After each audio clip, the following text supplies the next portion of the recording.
What your Twitter say who Chelsea starting lineup who respected team, you know, team in this game and run a job. Before that red card in the first 15 minutes, no, the game was close. It was a good organizational ability by Johnny Heitinga and any team, you know, to prevent Chelsea from creating quality chances. But just when they had that red card, the game changed. Of course, red card carbon. So you always give that. But I like it when Enzo Maresca after the game said that, oh, yeah, the red card, maybe you say anything. So we did red card to play with a team that's already level holding. Once another numerical advantage. Right after that, Chelsea were able to set up a goal, and then of course, it was a very, very good one. It came from our brand here, your friend Mark Gill. Our Chelsea very, very, very important goal. Our for our brand here friend Mark Gill. A lot of the Chelsea fans were calling for Mark Gill to start. And I'm coming on start. Yeah, and on start ahead of Tariq. You see, I like how Maresca has used him because Mark Gill by no positionally disciplined. He's a La Masia boy that can play the ball. So sometimes a striker, he always wants to come and play. Maresca strikers, no, they are not overburdened with scoring goals. So their job is to occupy space for the SS, no, to find those space to attack the house space is important. The positional straightness is very important. He has grown in it, and I saw it against Nottingham Forest. And in this game, it was very important. I said, "Who should go no share before sending a free kick neighbor, no offside position. He was in an offside position before the free kick came in. Then, because Chelsea found a ball in a similar set piece routine, the ball was floated to the far post. Chelsea had overloaded them. It's in a Lavia, Gettins, and a bench friend Wesley Fofana in the far post. Then he headed it into the part of our bench here, your friend Mark Gill, for Chelsea to get their very, very first goal in that regard. The second goal, obviously, came from our bench here friend Enzo Fernandez. Rich, maybe now, I am normal, so people don't talk about Enzo. Maybe now, people have come to accept, especially compared to time now about Chelsea for Frono. Rich, in 21 home games, Enzo Fernandez as a box crusher has 14 goal contributions. Has contributed to everything Chelsea does near glaring. And then now Maresca can say he is super, super important to the team. We will so be able to Twitter say, who Chelsea starting lineup? Who respected team, you know? But almost game and almost Shenko for. And the person was asking, say, is it that the Chelsea players, you know, are just too good or Maresca is underrated? It is both. People underrate Maresca because even Chelsea fans, of the championship it's okay. And people also look at the age of the players, you know, and say, to me mobile. I asked Amsterdam when they were winning the Champions League, were in Bobo. It's about how you use them. And now, record also fell down. The very first ever team in the history of the Champions League, one match day, 3 goal scorers, all of them were from the academy. United Niba could be as a can wear children. Mutim more Champions League, and I will pay Champions League analysis. You can remember Mutie. Yatawa Sambia Taika when we are discussing entertainment. So I just a show movie and show Bibia. I was saying, "Mo and Gianna a brossoa." Won't say, "Yeah, I positivity." Are you not entertained? Which I think say this match day week, match day 3, or this season in the Champions League, we have been entertained. Say Osha match day across 2 days. Now, witnesses 71 goals there. Rich. You can ask for more. And even UEFA for the organizers of the competition are so happy to say, look, this match day 3 and the first season has been wonderful. And now I catch you. Say, Kabag for no started Champions League ni ye. But se ni komone inakimuba. Omani some vibes be basa memewa. Unika tapa you can go there and beat them. And Tianra, almost 30 game na Laporte ni Yuri Bechiche. And almost Cabo Mudomi mistake. And now 1 minute and I can about for the show my first goal. Marriage of Metish 3-1. Very, very good performance from Athletic Club. Let me himself Bodo Fono in Bobo. And when I catch you say they will create chances on their own. No more say chances. But Rich, what you can take from Galatasaray. And yeah, when they are able to create some atmosphere, no almost tell them wow. Not this big man called Victor Osimhen. And yeah, in his groove, Rich, you have a match with them. And Victor Osimhen, Obi or doubting if you are Rich, me sure say you wipe it off. Oh, I know when Timmy and Chelsea, I know when Timmy and Liverpool, no, or big club will be Timmy abo. He is meeting the big clubs now. He is playing on a big clubs platform, the Champions League, and he is delivering the goods. Liverpool, and I was listening to one analyst, Nana Waka say, Osimhen is not just about the goals, no, but the pressing, the passion for the game. 90 minutes, I saw pra.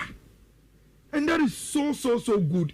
Metiasia the entire Galatasaray for no, Eddie Sikana, Nana Polyphony, Epe Ekotono, amidst movement to Saudi Arabia, any other rich in Europe to play 49 games and score 42, 8 assists there. Numbers are speaking for him. And Abranti Efeno, Victor Osimhen, big player. And Enra Osifom Emma team and friend Galatasaray. Liverpool, Echo Germany, going there to seek redemption. Because na answer no more kono. Omo lose 3 games at twice. I'm money so blue. Rich, how do you tell a football story? When baby na Liverpool go seek redemption no. Eye baby a omo ko to Abranti a your friend Hugo Ekitike free. Now before we talk about the Hugo Ekitike, enra minuso our internet so a Frankfurt funny ya and everybody is talking about it. Me dey be make us a football. A platform be a mount me a campaign for humanitarian purposes. Rich Enra scoreboard na about Frankfurt hono. Omode both teams in the lineup never toss no. Omode substitutions in the airbano. Rich, they added Diogo Jota to that of Liverpool for the ano. To say the guy is gone, but he's still in the heart of Team IFL in Liverpool. Now came the action. Franco chef first go. When the Liverpool for any GDS said, edwuma we ba se be ene be ya Rich, it took their former player Hugo Ekitike oje 79 million if Liverpool for and so na Hugo Ekitike ma Rich, and he comes back, then that's the job for team and friend Liverpool. Me I sure say the time we said anyhow, but Rich, Hugo Ekitike is telling an slot one thing on. Say look, you have your Salah, Gapo, then you have Isaac. I'll buy it through controversial Nyoma, any Sikawa Pompey. But so who probably all forms is here to get you the goals. Rich, you have to turn to me. And I think say Hugo Ekitike, the actions our parking so it's loud in the ears of an slot, and then Ranty and say they should consider him. Then from there, I start to say ASCB. Now my problem with Frankfurt then say anytime they Liverpool benya Konebiano, there is this defender called Kenaf. But only 2 goals at Liverpool essay out of the corner. First one, on no Marky Van Dijk. Second one, on no Marky Konate. They just push him off and go and head the ball into the net. And so yes, at that level, you'll be punished for any bad decision you will be taking. And the moment I call the sense say Van Dijk and Konate say, then you know say Liverpool are home and dry. Again, Liverpool do Germany, Rich, there have been a lot of criticism on Florian Wirtz. So by on Bobo, Enra, only on the first contribution to go our Liverpool with 2 assists, 2. Probably he needed to go back to his soil to find himself. And Owie, he granted an interview or say, I can do much more, but I am happy with one and I got to be involved. That is Abranti for the Florian Wirtz. And see, he went back home and home smiled at him. Waiting any goal involvement. First one for Team your friend Liverpool. So 5 scorers for Team your friend Liverpool. Now, Rich, how do you say this? Liverpool were going through trauma. Then they scored. But over Kaya, Champions League is starting here. Rich, first game at Frankfurt for the boy. Okay. I'm saying 5-1. 5-1 I feel they against Galatasaray. Which after on the last 2 games, they've lost by the same number of goals, same goal margin. 5-1 to Atletico Madrid, 5-1 to Liverpool. And I think a lot of whatever can say Abutu. Abutu, Eddie Ama Omo. Rich. And sir, we are Chelsea now. There are a lot of things you must be happy about and not match them. And my boss watch now. First one. Rich, Torboli money Egbali mobile. Obviously, they want to go on a project on Baton Cra. And go for you there, the Chelsea DNA and young crank more. Rich, meaning some projects no more and they will have challenges. But anywhere will be one of the days. Omo was our vision to say, yeah, Tom Crano. Will smile at their critics and say, that is what we are talking about. What happened? In the history of Chelsea, our Champions League, Magway and say go first and against Ajax. Rich, 19 years now. And Osei go na, and I say, pro Chelsea writers actually say, he is the youngest to have scored a goal for Chelsea in the Champions League. Rich, Osei 33 minutes after, and Estivao ever bought penalty share. Then quickly they came and said, oh, I went to a friend of Magway in the record no, standing only for 33 minutes. And that Estivao has become the youngest to score a goal for Chelsea in the Champions League. Rich, Estivao before the game ended, and a Tarek George so ever say go. Now Tarek George go no say no. Rich, only 1 month younger than Abantia a friend of Magway. So in 1 night of Chelsea football, no, Rich, Omo youngest scorer in the Champions League, the second youngest in Tarek George, and the third youngest in Arantia Fern and Magway. And Chelsea and gave a lot of hope to Omo say, oh, Chelsea don't cry too much. Now, Rich, let's go into the nitty-gritties of it. Magway, one of those La Masia boys in Chelsea Kofa Omo under the nose of Barcelona. Now, they gave him the chance. So, Uncle Loon, now on Sambra. This time around, he must stay because of injury situation here at Chelsea. Rich, the guy comes and he scored in the Champions League. And you know, then the story of Estivao, who couldn't get stuff from Enzo Fernandez, the captain. But Rich, your point game, no. Magway say, oh no, wabo our Masia. And on Lami Yamapa, Obetinia Kelsey, the Busse, and Krum Yaso Mobo, only Lami Yama Friwa Estivao Reba. That is according to Magway. Only those 2 players in now, and that is what he's saying. He said, look, Estivao is only second to Arantia Fan Lami Yama, which is a debate you can have it on any day. But because of Estivao performance, and in the unity, that is Adam Sibia, a free no hoba. Rich. All the youngsters know Mushama Chelsea and Rano. They many Whoop, Tarek George Diano. And simply because of this story. Rich, Chelsea Young, one of the best academies in the world. But anytime I only youth development won't come out Chelsea, there is one but you be a talent home. Now so no promoting crown mom top level. Or mom for moon senior team no.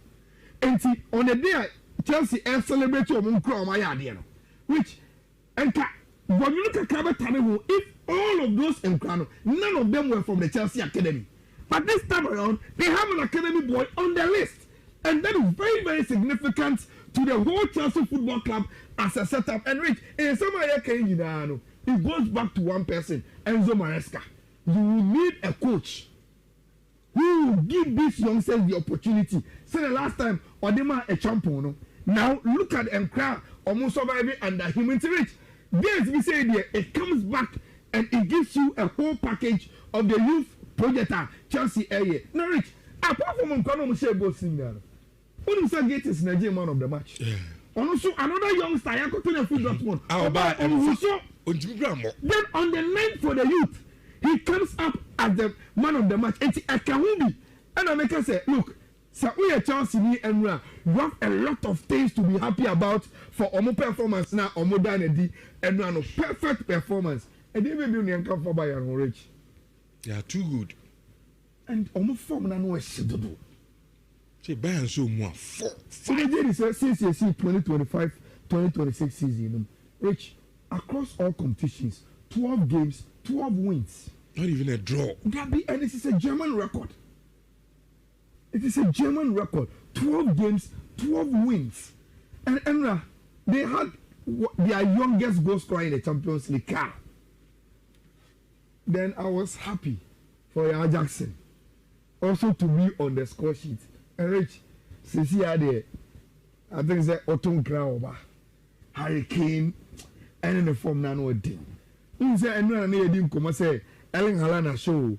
Now, Otton Grauba, Hurricane, Kylian Mbappe. Kylian Mbappe couldn't respond, but Rich Hurricane was able to respond home and dry for Tima, your friend Bayern Munich. Look, I was expecting Real Madrid to have a difficult game against Juve.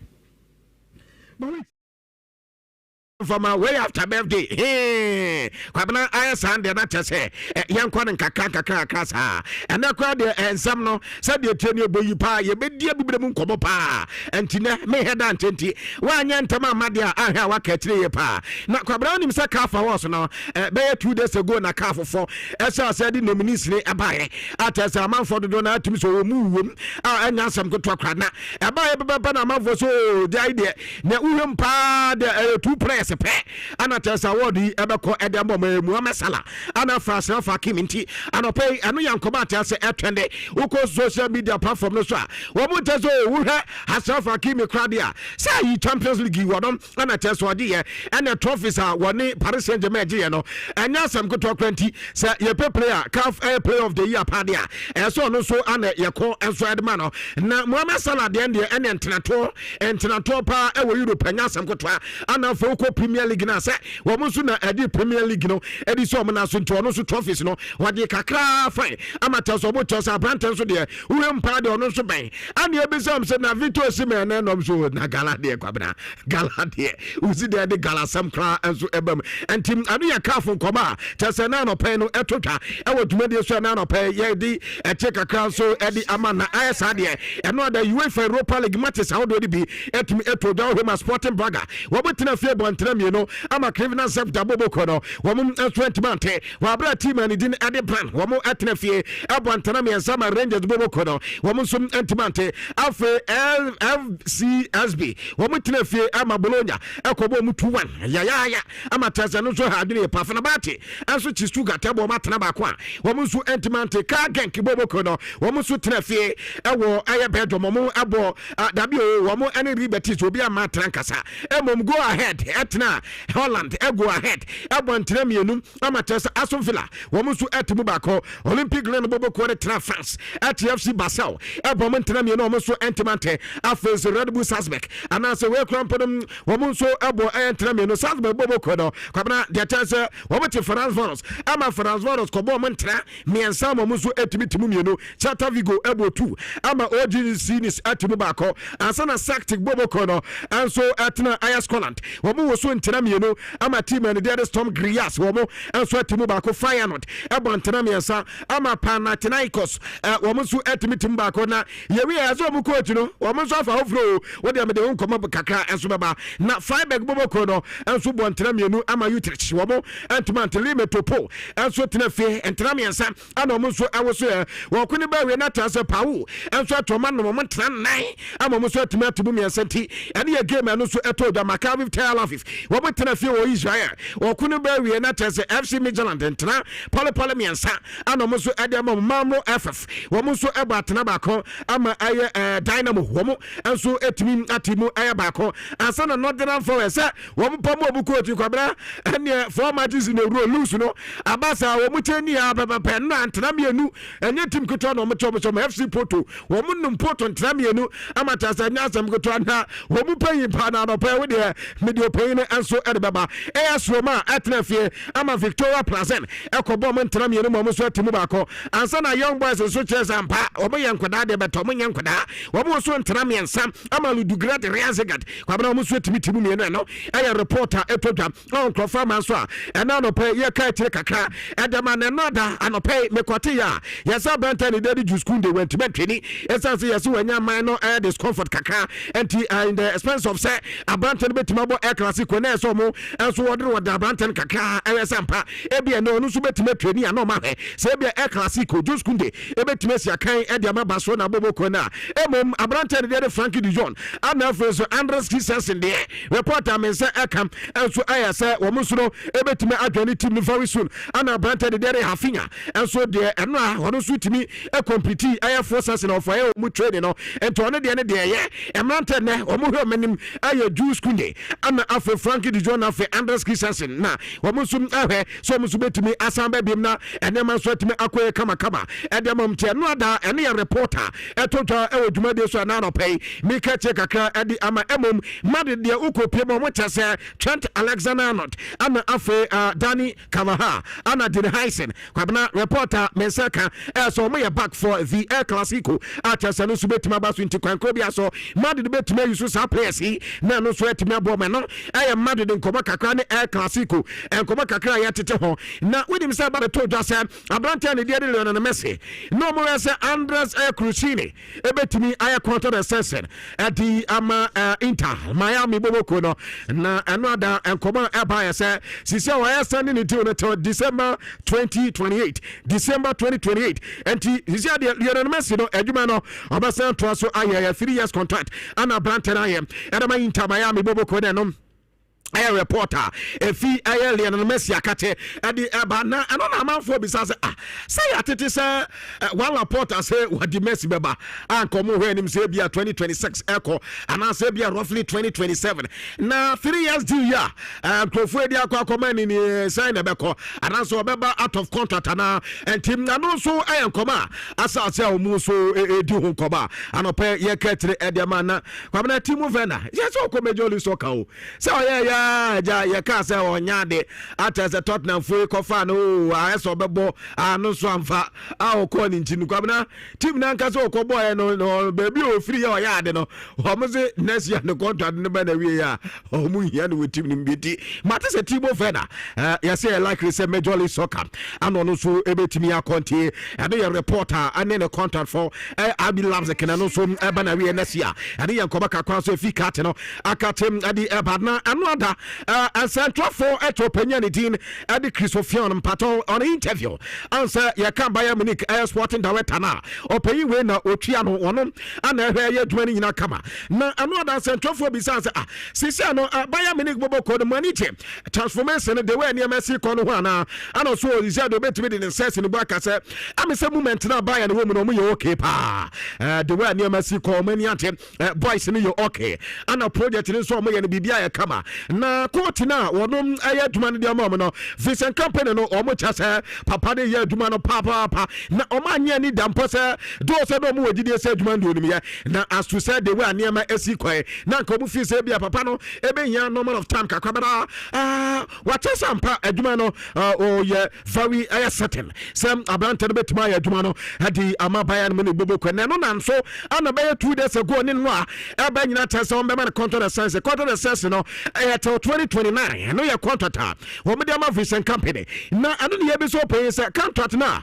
mo dem man mo gidi mo ya certain na no say no odi nkanka no ya certain eni ti no mama ne sa contract na till 2029 na emom no enam so mo gini di ye pent kwabna o man fa release clause and fancy answer buy and for in recent times no wo mo quotes no mo di same enti bia ekoba so pay ni nya de a wo mo ja ne kra kwabna betena wa kopim ze bia wo bi pena na wa ba be finance bia se bia quote bi team bi apple mu quote na and we be activate release clause na wafa ISA quote ni de ko kwabra mo chezo pay we de mo wagidie e wonu mu se adwuma no project na da ho no so oye e de ko ani me penti no o man fa release clause bi ansem atase betima mo bi aba be activity so oba be for pay ni edna ko eno yan ko baka ko so no da Christophian wadi atuja on contract sense na wo be am Vincent company now no pay me ka check akra so no e de man na football writers players at us. Sir, Vincent Company at me, I am a content assess in there, and your nipa bakwa aka, I a diet opimecano. Na onum I a defender, and I'm a buy and a momokono. Yasisa deal assess na opina and a bapa. I'm a bantanet to me taxi. I am this is year pa. As one of the players, Vincent Company, Asian year pa. At us opena, and some year penti. Do now with GDS, I'm a diet opimecano. At my content assess, at the Amabayan. The only thing at Tasaka, Massa Commodina Quetre, I release course a brand and pass.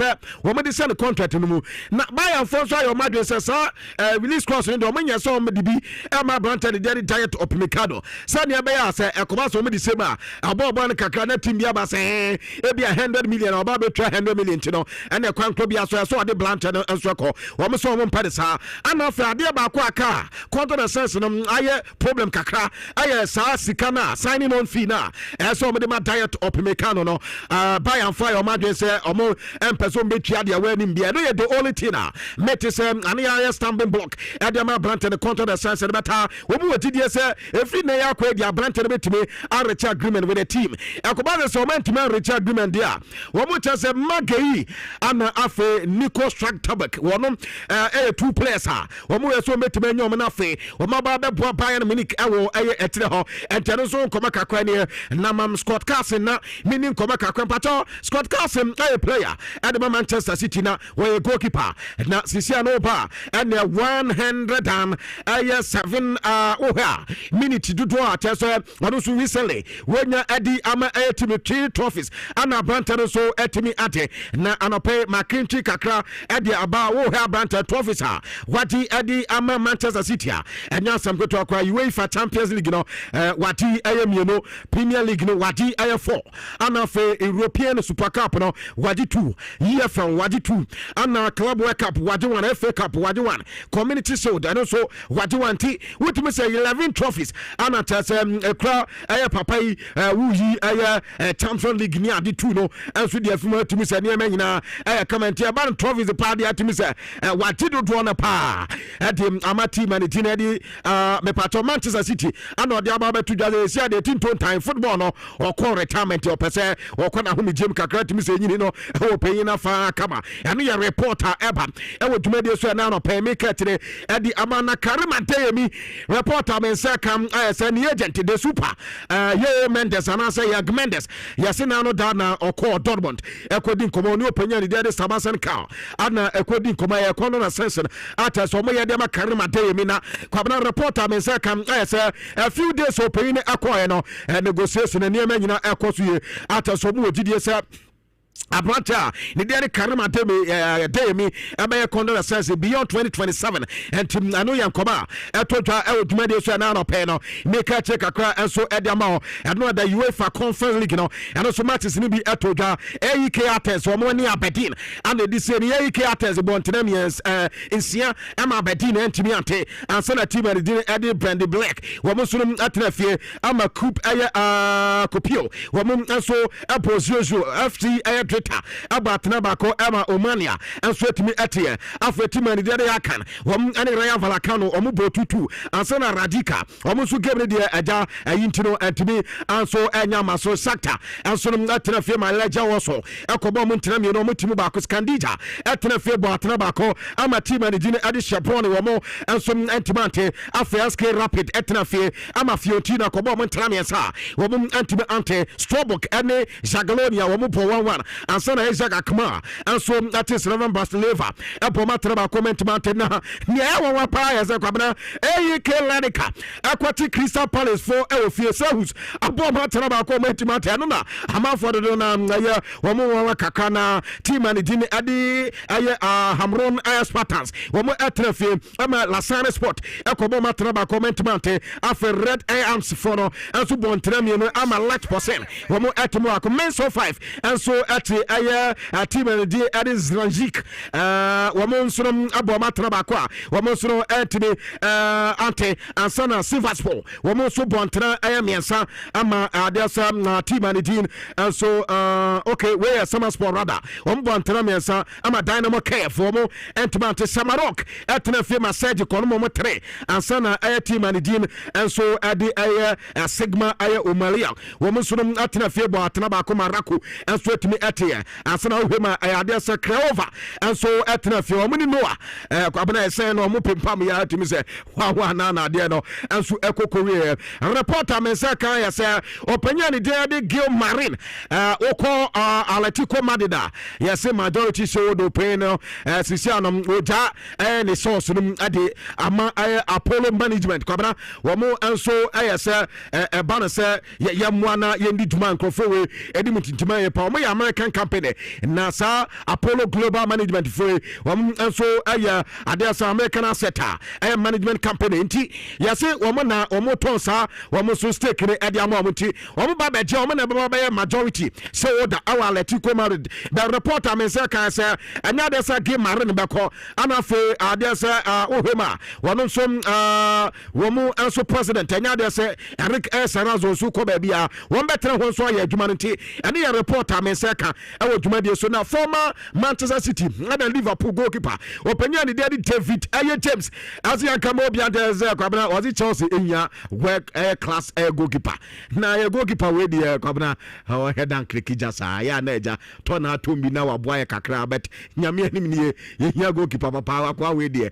wɔhɛ n'anim ana ɔhɛ dan mmoa yɛ ne ade nti deɛ tia na no mensa dan kɔmu pii kwabena yɛde si na ɔnsɛ UEFA ɛde ɛyɛ top scorers ne deɛ aba Harry Kane 5 goals ana Mbappe 5 goals Anthony Gordon 4 goals ana Alan Haaland 4 goals Marcus Rashford 4 goals Banks enso no ɛwɔ ɛyɛ 3 goals Fermin Lopez wɔ 3 ana fe Gattuso wɔn Gutierrez rather mpato wɔn nso ɛwɔ ɛyɛ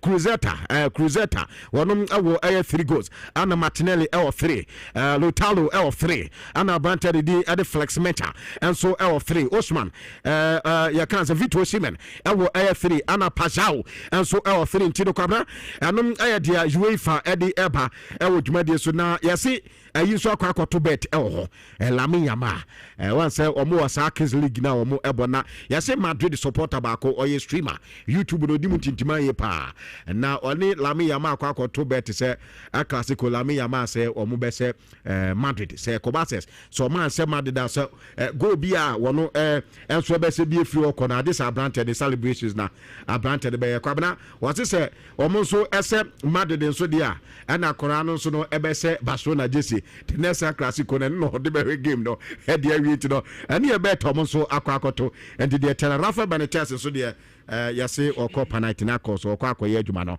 ɛnso ɛwɔ hɔ no mede ama mu nkyɛ ɛno yɛ reporter ɛba ɛwɔ ɛyɛ dwumadie so yɛnyina wei so na yɛmfa nsɛm no ɛmfa ɛnsi ɛhanom sɛ kwamna okay kwasi yɛ na sɛ na ɛno nso yɛda yɛhwɛfoɔ ne yɛtiefo ase yes ɛno ada obi onya akwanya ɛwɔ si me bia nyame anim ne me dɔm ase paa in fact ɔma kyerɛ ni so na ɔma kyerɛ wɔ dɔn so nti obi onya akwanya wɔ time a spend yɛ ahofama ne bibia in fact ɛyɛ mani so ana ɛyɛ ne disem ɛde ma me panti me damu nyinaa ase wabra bediasi ɛdase paa ɛdatiefo na ɛne ahwɛfoɔ ɛnso ase ɛnto adwumadie no so mfama mo nhyɛ 104.5 na ɛnam aka kyɛm sɛ nneɛma mmienu ɛne da pono so ampɛ sɛ yɛdwendwene ho na nso a wohwɛ dwumadie no asa tie ne live no nso wobɛtumi aba bɛka ho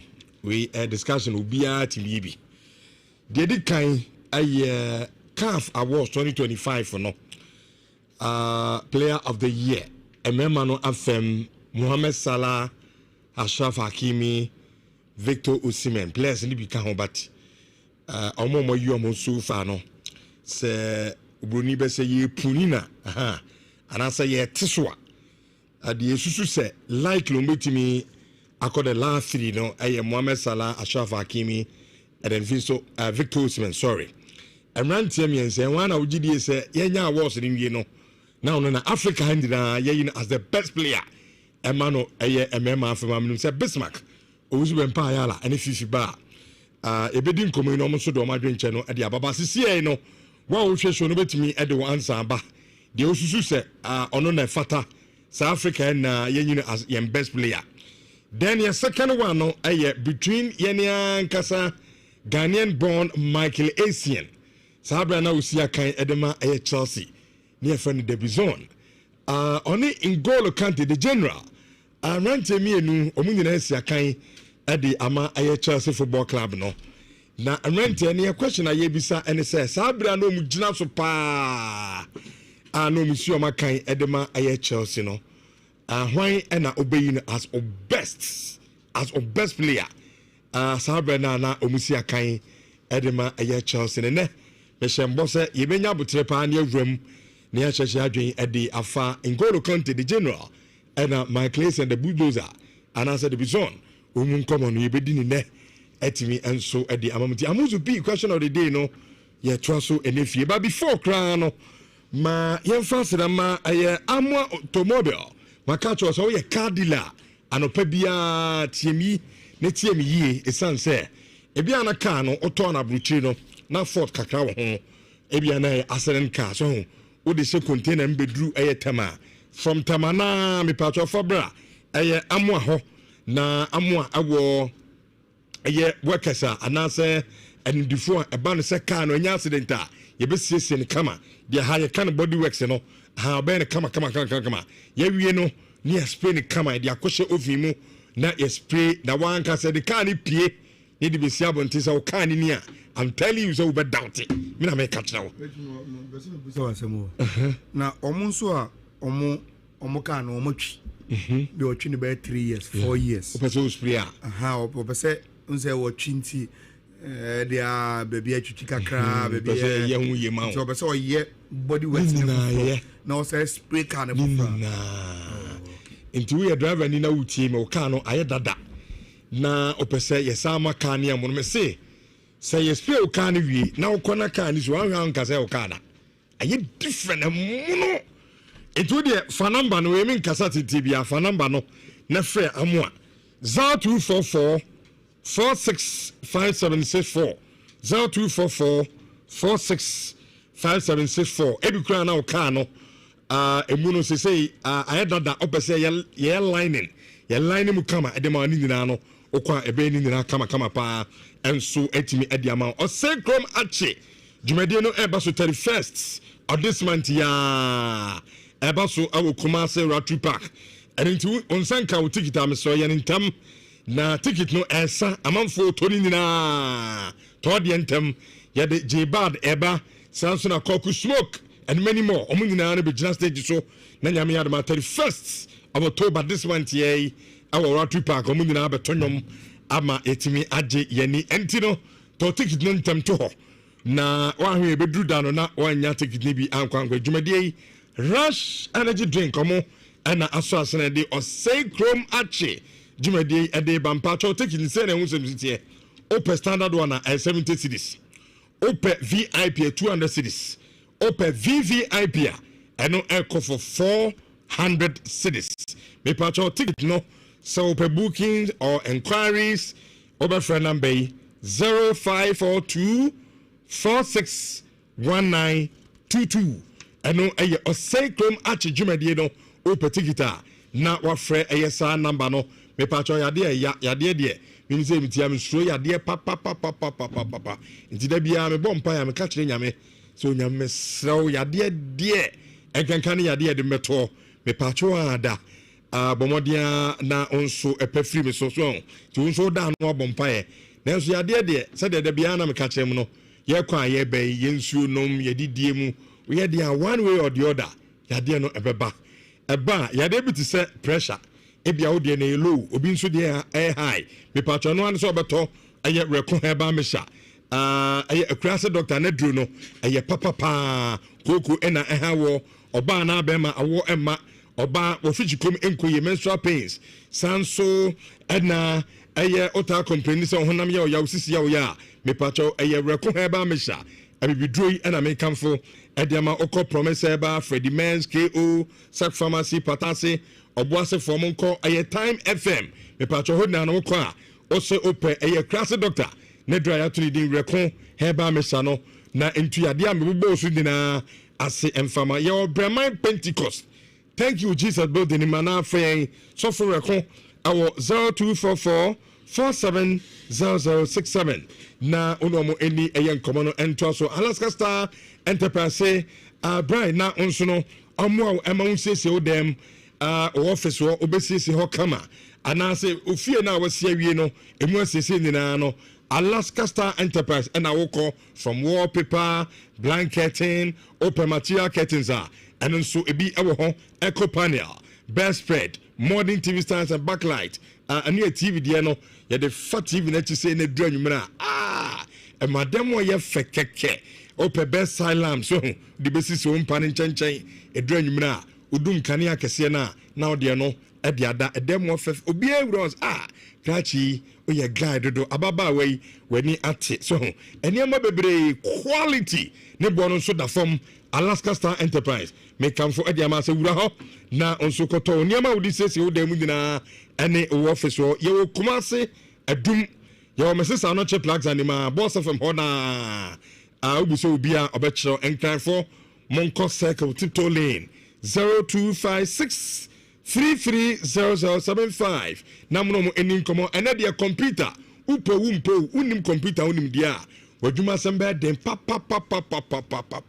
enti se computer no unim bi obi so onoma unim kakabat unsada nim ni bebre mu nyina me kamfo aye uniat practical institute and the amamo enano pay se ko uniat na fe yen chew computer ehon aye nim de courses bebre and ko uniat ye ho ni ntime ka say SHS 2 for na ma be fie no mu nyina mon kan kire ma wo for se computer de he say ehun hia pa dimu nyina mon ko register ansa na mumie school na sa wonso no computer wo humu enim de bebre network and cyber security engineering aye course aye ho computer basic and office administration and also ye data analytics and also ye bi our design technology with drone air piloting software engineering computer hardware and mobile phone technicians and have a artificial intelligence AI ya say I don't know be a decision dey nina no ko uniata ye be kyerɛw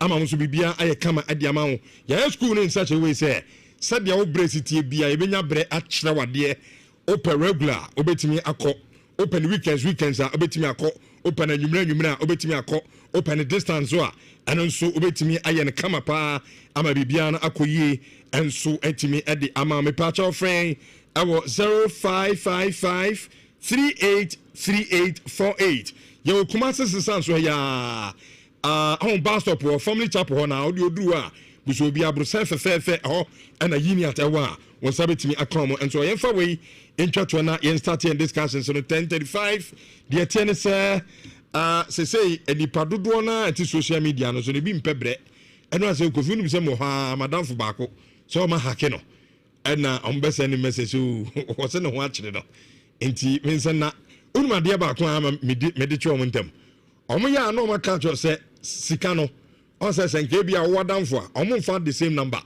no aka cho se send sika no to number we so e fa me se mo na mo mani na ho pa na game boys so ho afo no mo is omo ko different level so ade si esen na no ye hu omo to a na o masesa no enti ena azanfo na do so pa social media no so no mo money enso edna ho na dwumakuo bi won say from World Vision Foundation loan so ma loan na loan nso to kakra no maka cho say this kind be ma na odi atrewa him ji sika na kwam na ekono ocho mba bia enyeyi na de ten say ba no maka cho so World Vision Ghana na eso ma sa abisa na bi nso say Vision Found Ghana na amom sa to me no na dwumakuo mi nso say omuni mo ba bia omukura eba besia omomu ma besia ane omumu obia so tumi krata se onfanko mo bi a loan enti saa nneema na ekosoro nyina no fraudulent loan scheme emfa ho nkohim na obi ankwadu sika enso enni mepachaw Uhu bibisa ama apolisifoɔ aso entena yɛnkye wɔn mo ana wobɛfrɛ number yi 0509823962 na bibia ɛnyɛ kama ɛmfama anɔpɛ yi ɔmo ɛne afoforɔ pii ka on Friday edition yɛatena se adumienu na yɛbɛsɔre yɛde dwumadie yi good evening papa no ɛde ɛbramo abdafo memamo good morning Bismarck osu bempa ayala good morning. Yeah, good morning, Rich. Kofi Mayaska. Good morning. Good morning. Now, I want to say, okay. And then, your near mammy, most of you can start from there. Your CAF Awards, 2025, and your war between Michael Essien and N'Golo Kante. A brand new picky power with Chelsea, why not obeying us best player? No, movie said, Yanni and Fanchas. Your move, Your mom fetch him now. Now you're African in me. Yeah. That's fine. But some at this point, me too inside the fret more sharing our YouTube and Share TV. Patch also subscribe mommy or subscribe channel ni we are for message in bra. So discussion be me person so do ano about between titrupa a Chelsea fans. And there ya dwene ho ye ni anka say Michael Essien, Ghanaian born Michael Essien, a brand new Siakai, Ede Emma Aye Chelsea, and N'Golo Kante, also a brand new Siakai, Edema Aye Chelsea. So I brand new General Supermu peak, why and obey as a best player. And no any and Amuzu P question of the day, a catch them. Nano Euquad and Mission Boss and next Friday, Bepesi room, na sa debate to hit me as a turn of kama. And so at the Amam Timothy. Na debate mo from anumetum ebra Bismarck usu bempa yala and a Fifi Manfred edian e sha say aya mama sha sem fan fi ho between Michael Essien and N'Golo Kante when I know only pick power Chelsea no obeka say obeyi as best Any debate kitwa yes I think say ebeba down to personal preference. Okay. Because two players are almost defining where I am. Almost defining where I am. N'Golo Kante, virtually unknown from Le Havre. But the moment Uncle Fohun said a team coached by Ranieri, Leicester City. Ebetimi agi league no se unya a weak team sa any pedigree se okoji league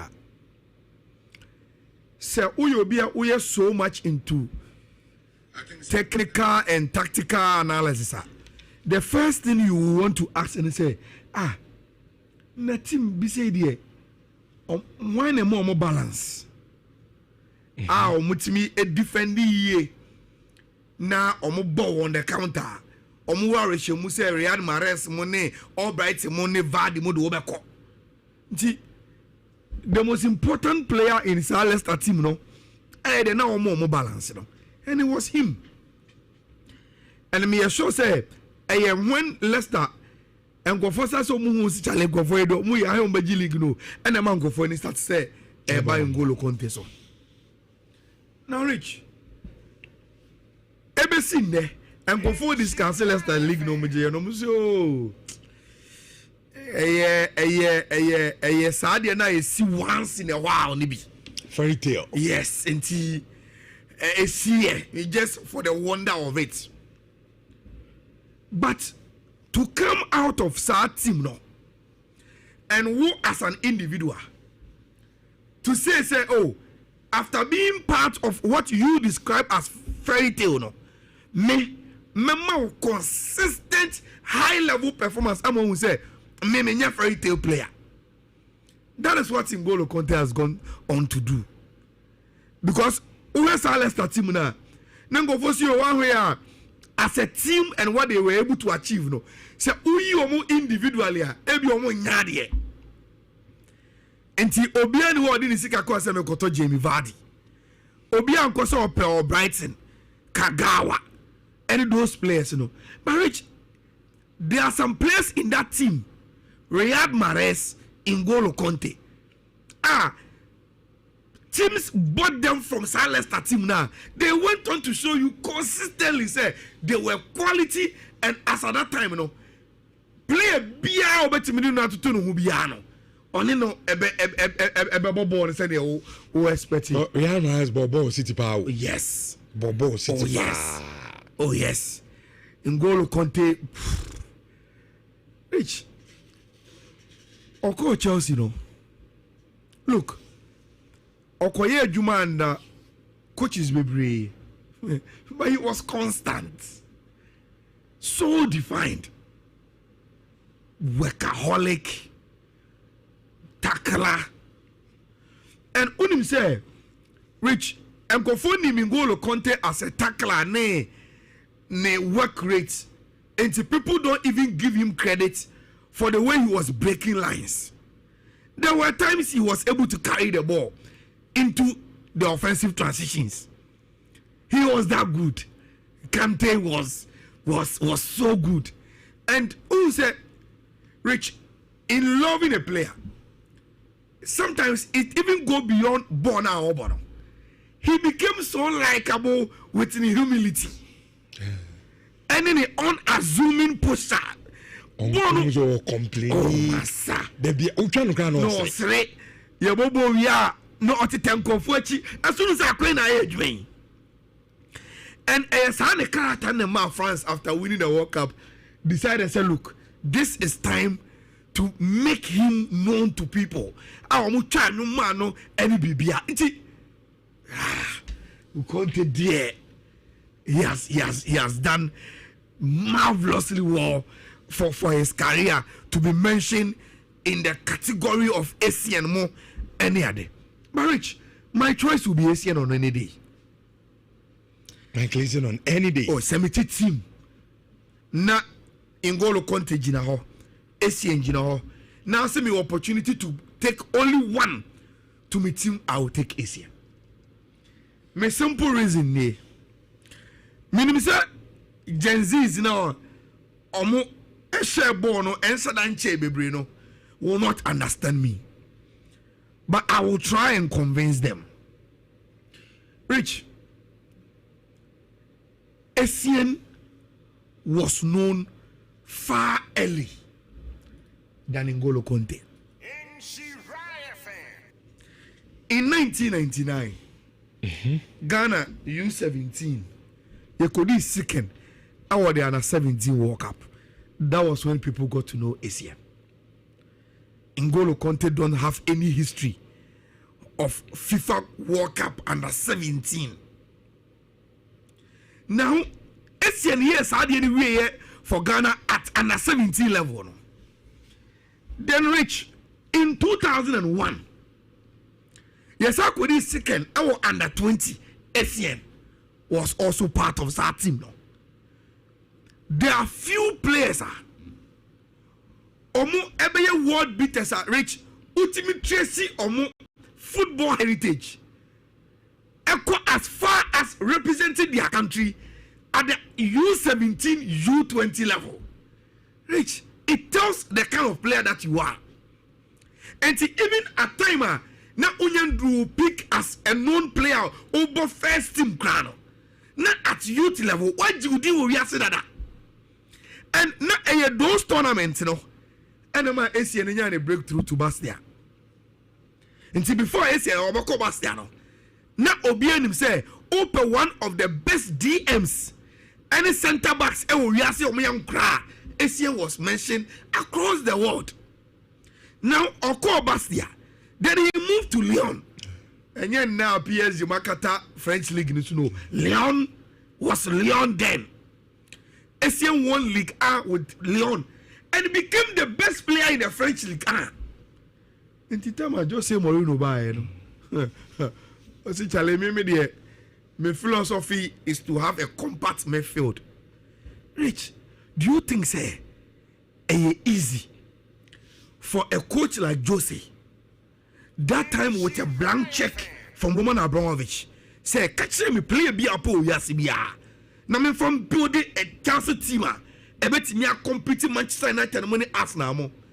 Na Jose is one of the elite coaches when can say team be DMA or ya all rounded.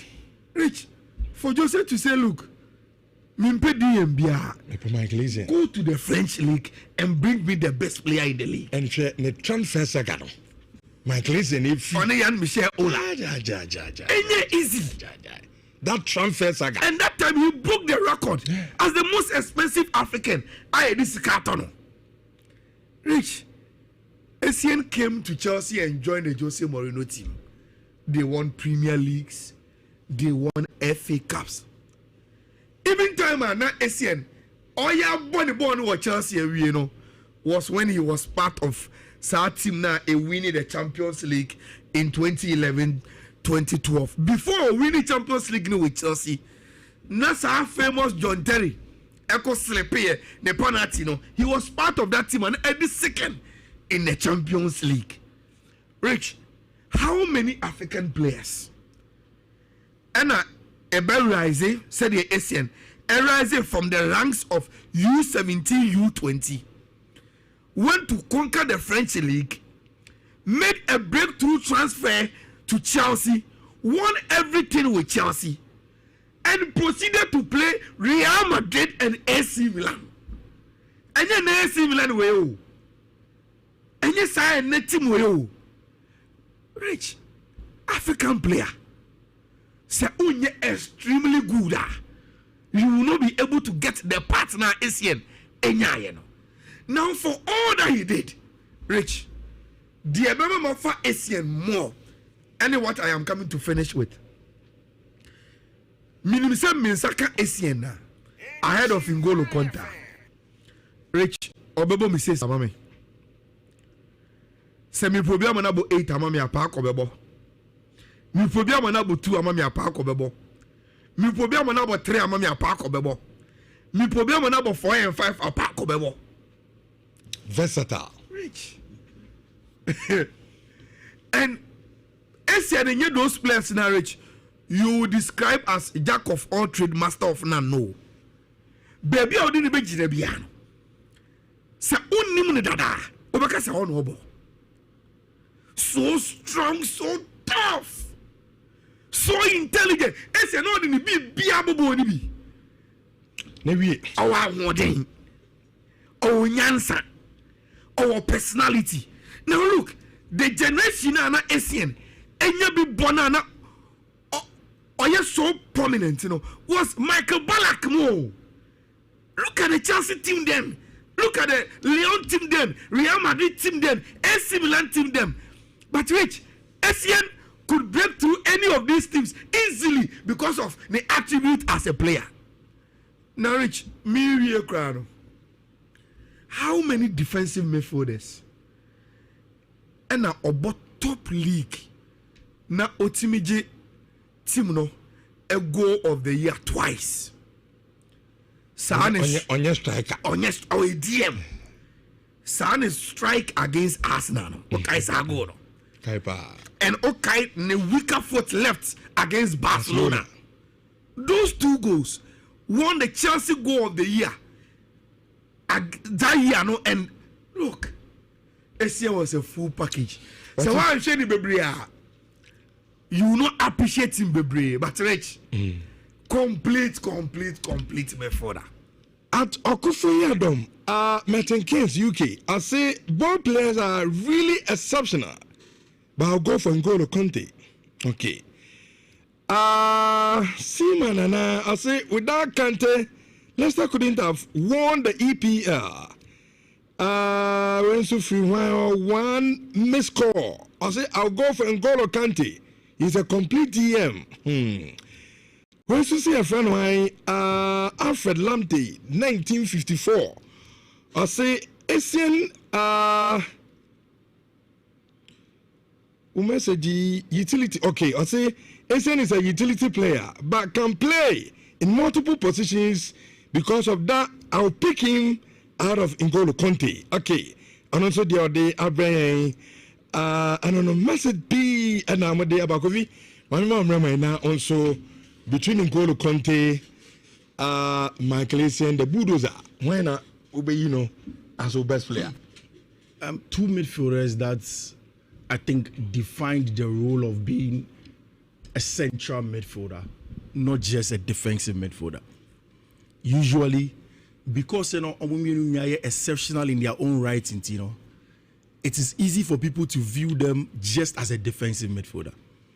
But Essien could do the box-to-box job.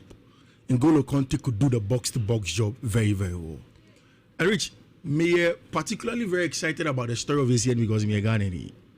And besides Chelsea, I think that sometimes when this argument comes up, non-Chelsea fans cannot appreciate it as much. Because to be very honest, I think there's already a Chelsea me, and you watched N'Golo Kante and watch Michael Essien in his heydays. What he has here exactly what both of them gave to the club. You see, where Essien came from is superb. Because before Essien came to the Premier League, there were huge names in terms of DMs or even CMs. Essien Babeto Patrick Vieira. These were proper brute sixes.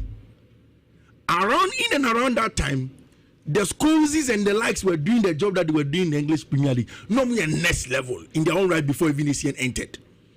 Michael Carrick and the likes, the kind of football that was playing, even at Chelsea.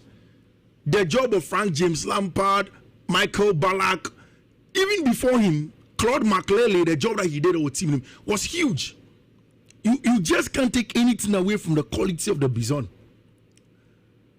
And so, who describe Essien? You describe Essien as more of a prototype of the physical specimen and that technical intelligence.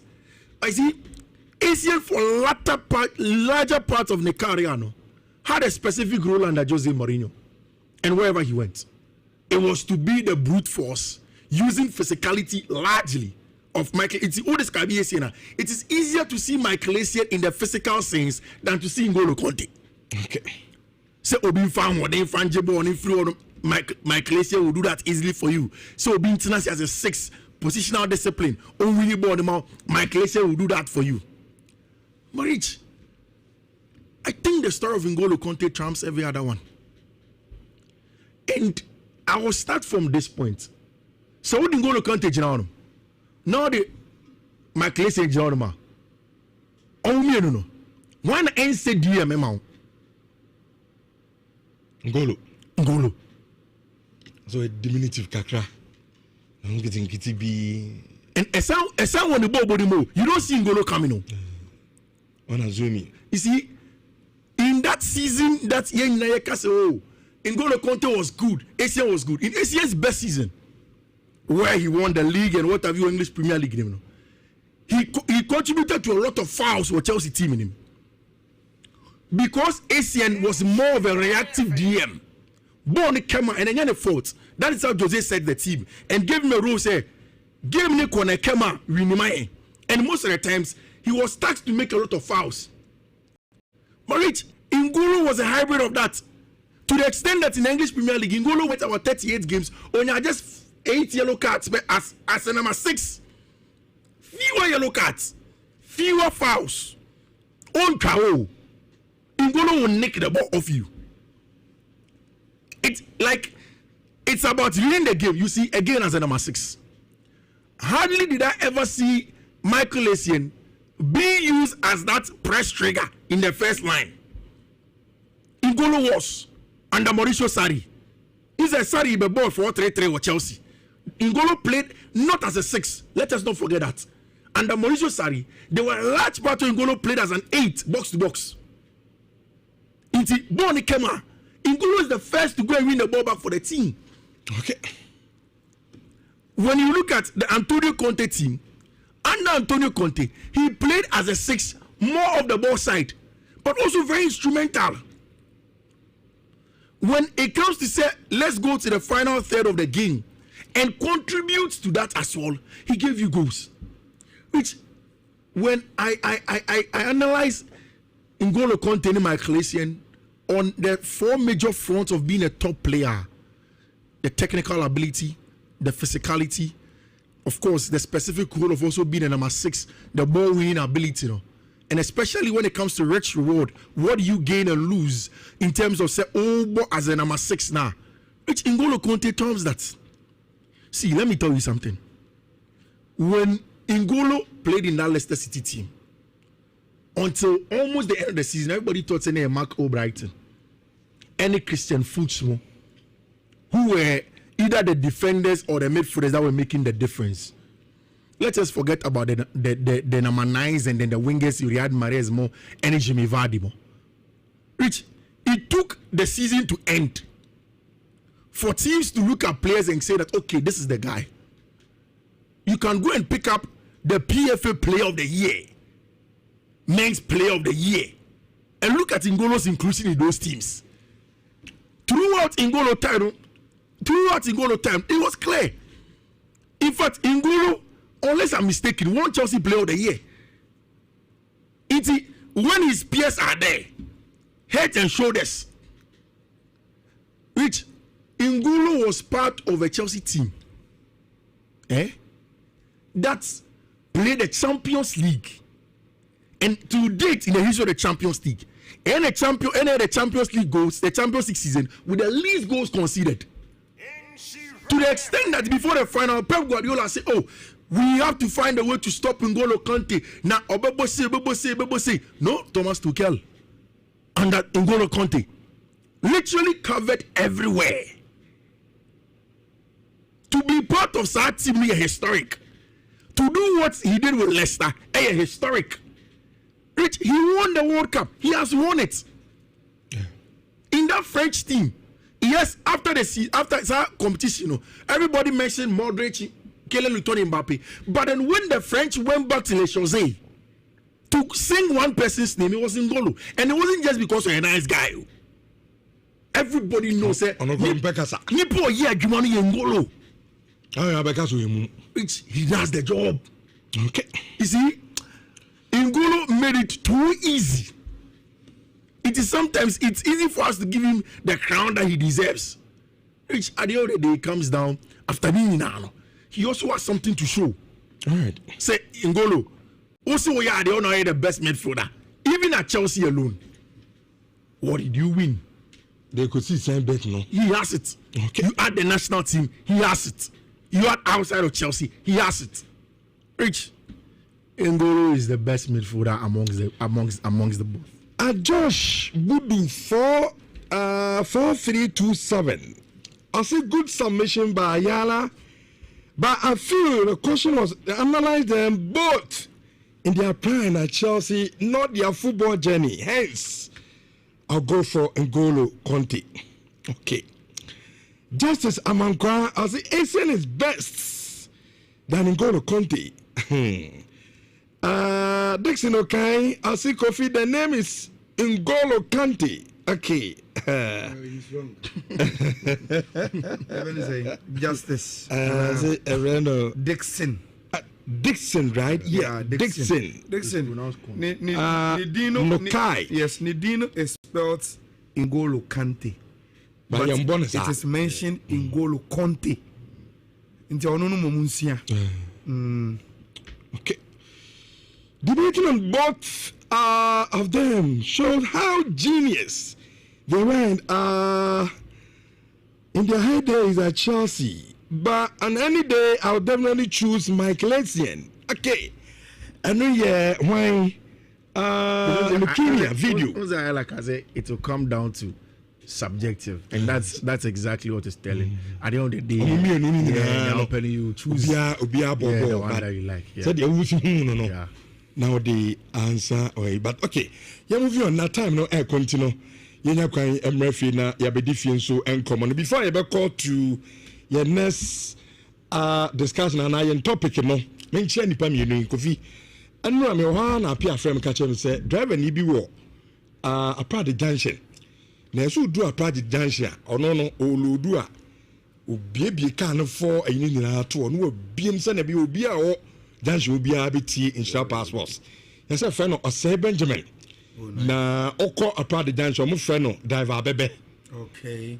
In fact, you see on first show no, eni agrokra eno apia se bibie so ye show no so bia otimi ka kire no enti driver ni afra Osei Benjamin driver abebe ayi da se pa na ye nua pato laundry o se enra ono nso na ne ho dodo no kakra nti o ye se okọ King's Medical Consult e wo Santase akohwe ne ho yade okọ papa panipa we na o ma mene ne kra kasa e o ne 70s na ye se oye adwuma ne machine si ne kon se eno de ne nsa ba kon eye adwuma odi si won so abunso akoda ho se o se ye fre no Kofi eye Abuga ono so ewo eye King's Medical Consult penifo mienu ye nchiama no pay ye damase papa ye se monfa isho no ene enshare from dina emfani agrogranti yami shamo ye damase ene dem ye edi amai. Now to your second topic kitikiti bi na yemfa emedi kotoko Black Queens in komono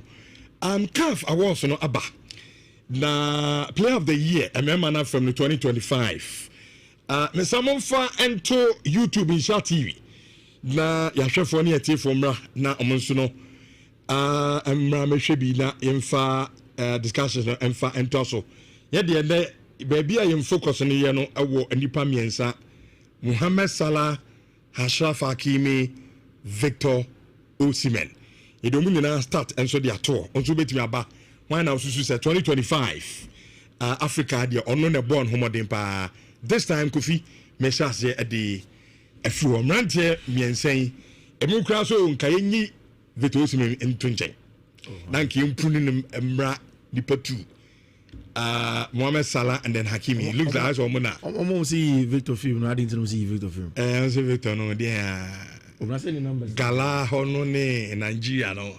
Nigeria cry ka say AFCON. Yes, we might qualify, but what can qualify? That's we go playoff. I'm saying and found team of the year was saying I think Ghana Black Stars won, but we didn't even qualify for the AFCON. Say criteria no omuchrim. And I make a hand. So criteria no omuchrim. Debbie, he's part of it. He deserves to be there, which I think say we are in an era where African players are standing out and they are being counted, and both parts of the different parts of Africa, countries south of the Sahara and countries somewhere at the other side of the Sahara, especially the north ones. They have shown very clearly, say, quality of when we go abroad, we're able to thrive.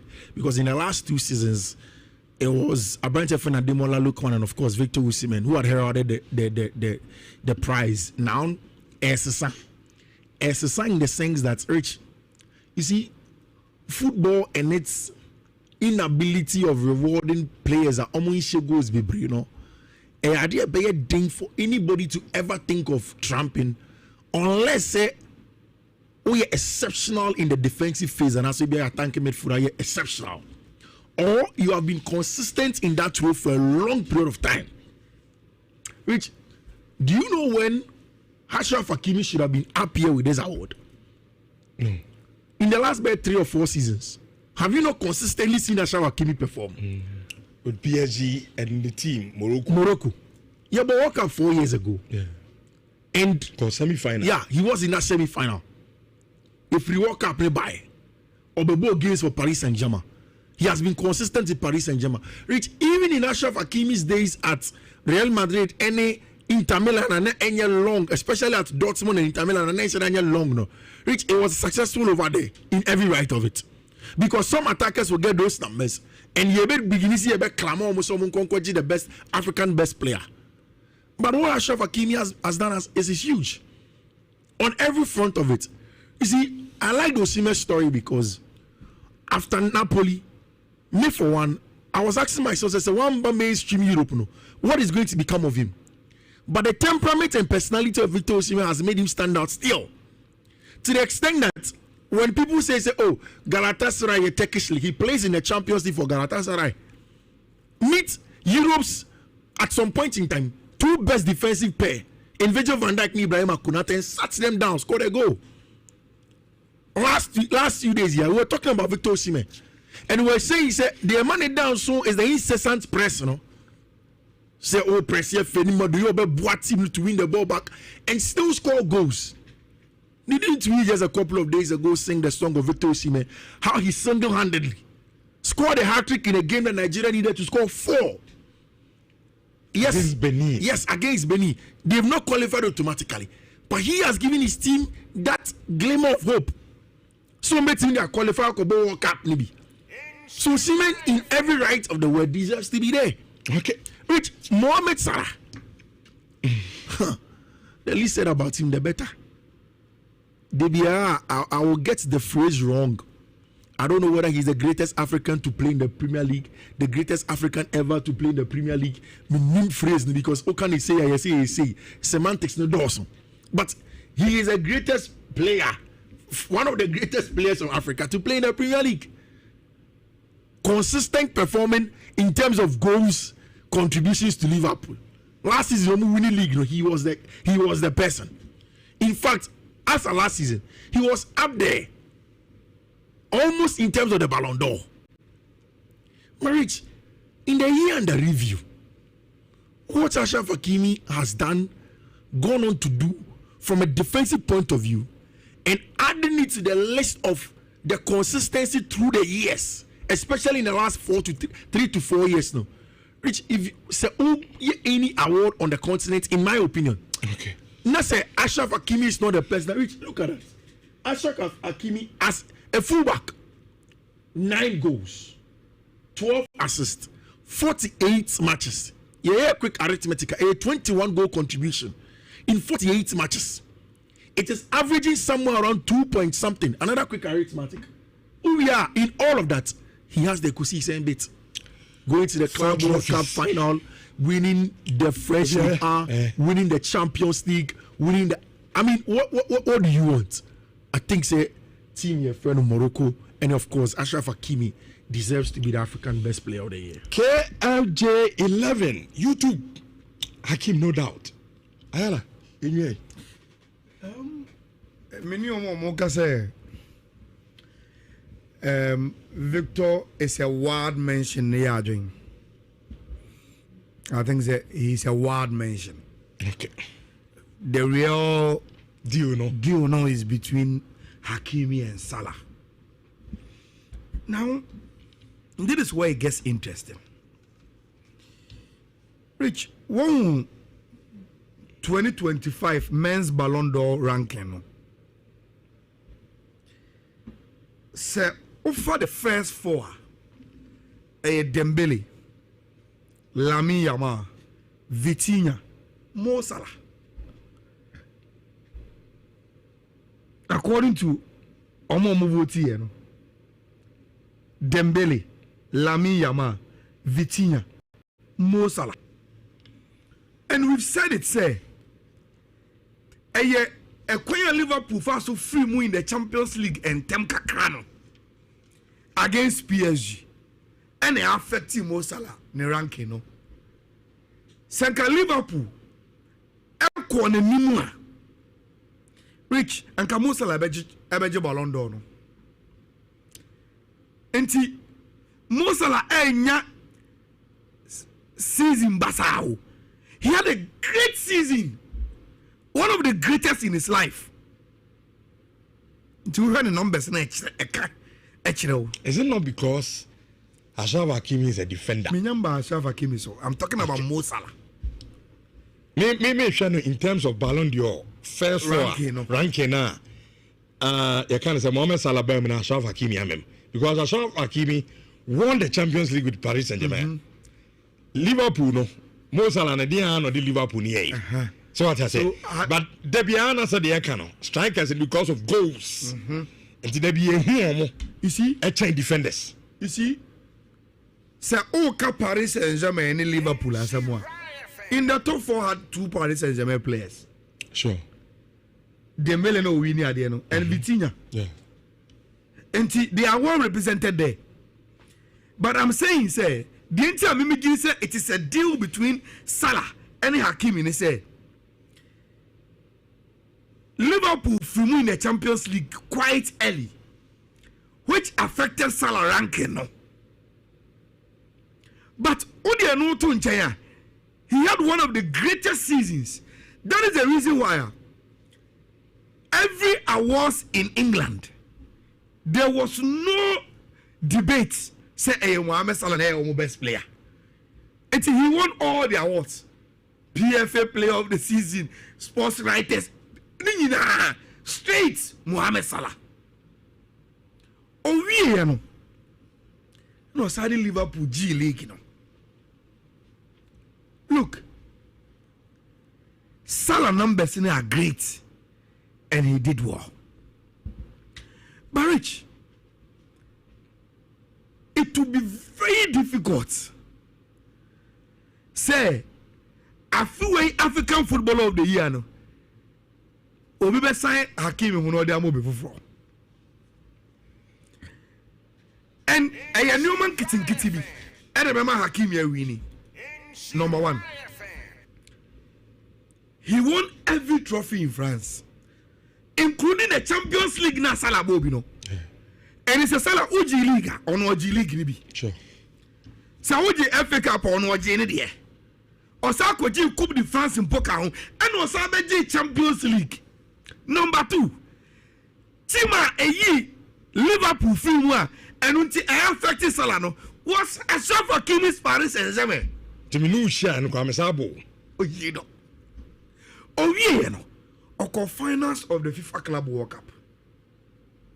Now, udi ani nyina to nche Rich, I am still telling you, sir, in the minds of voters, say over African continent, people have not forgotten what Morocco and the brave African football at the last World Cup. And it will still look Uko vote no more be brave. It will not be in the year under retrospect. But what Morocco national team has done for Africa in the last World Cup, still now the Moroccan players nechi. And Rich, Yababo World Cup qualifiers, you know.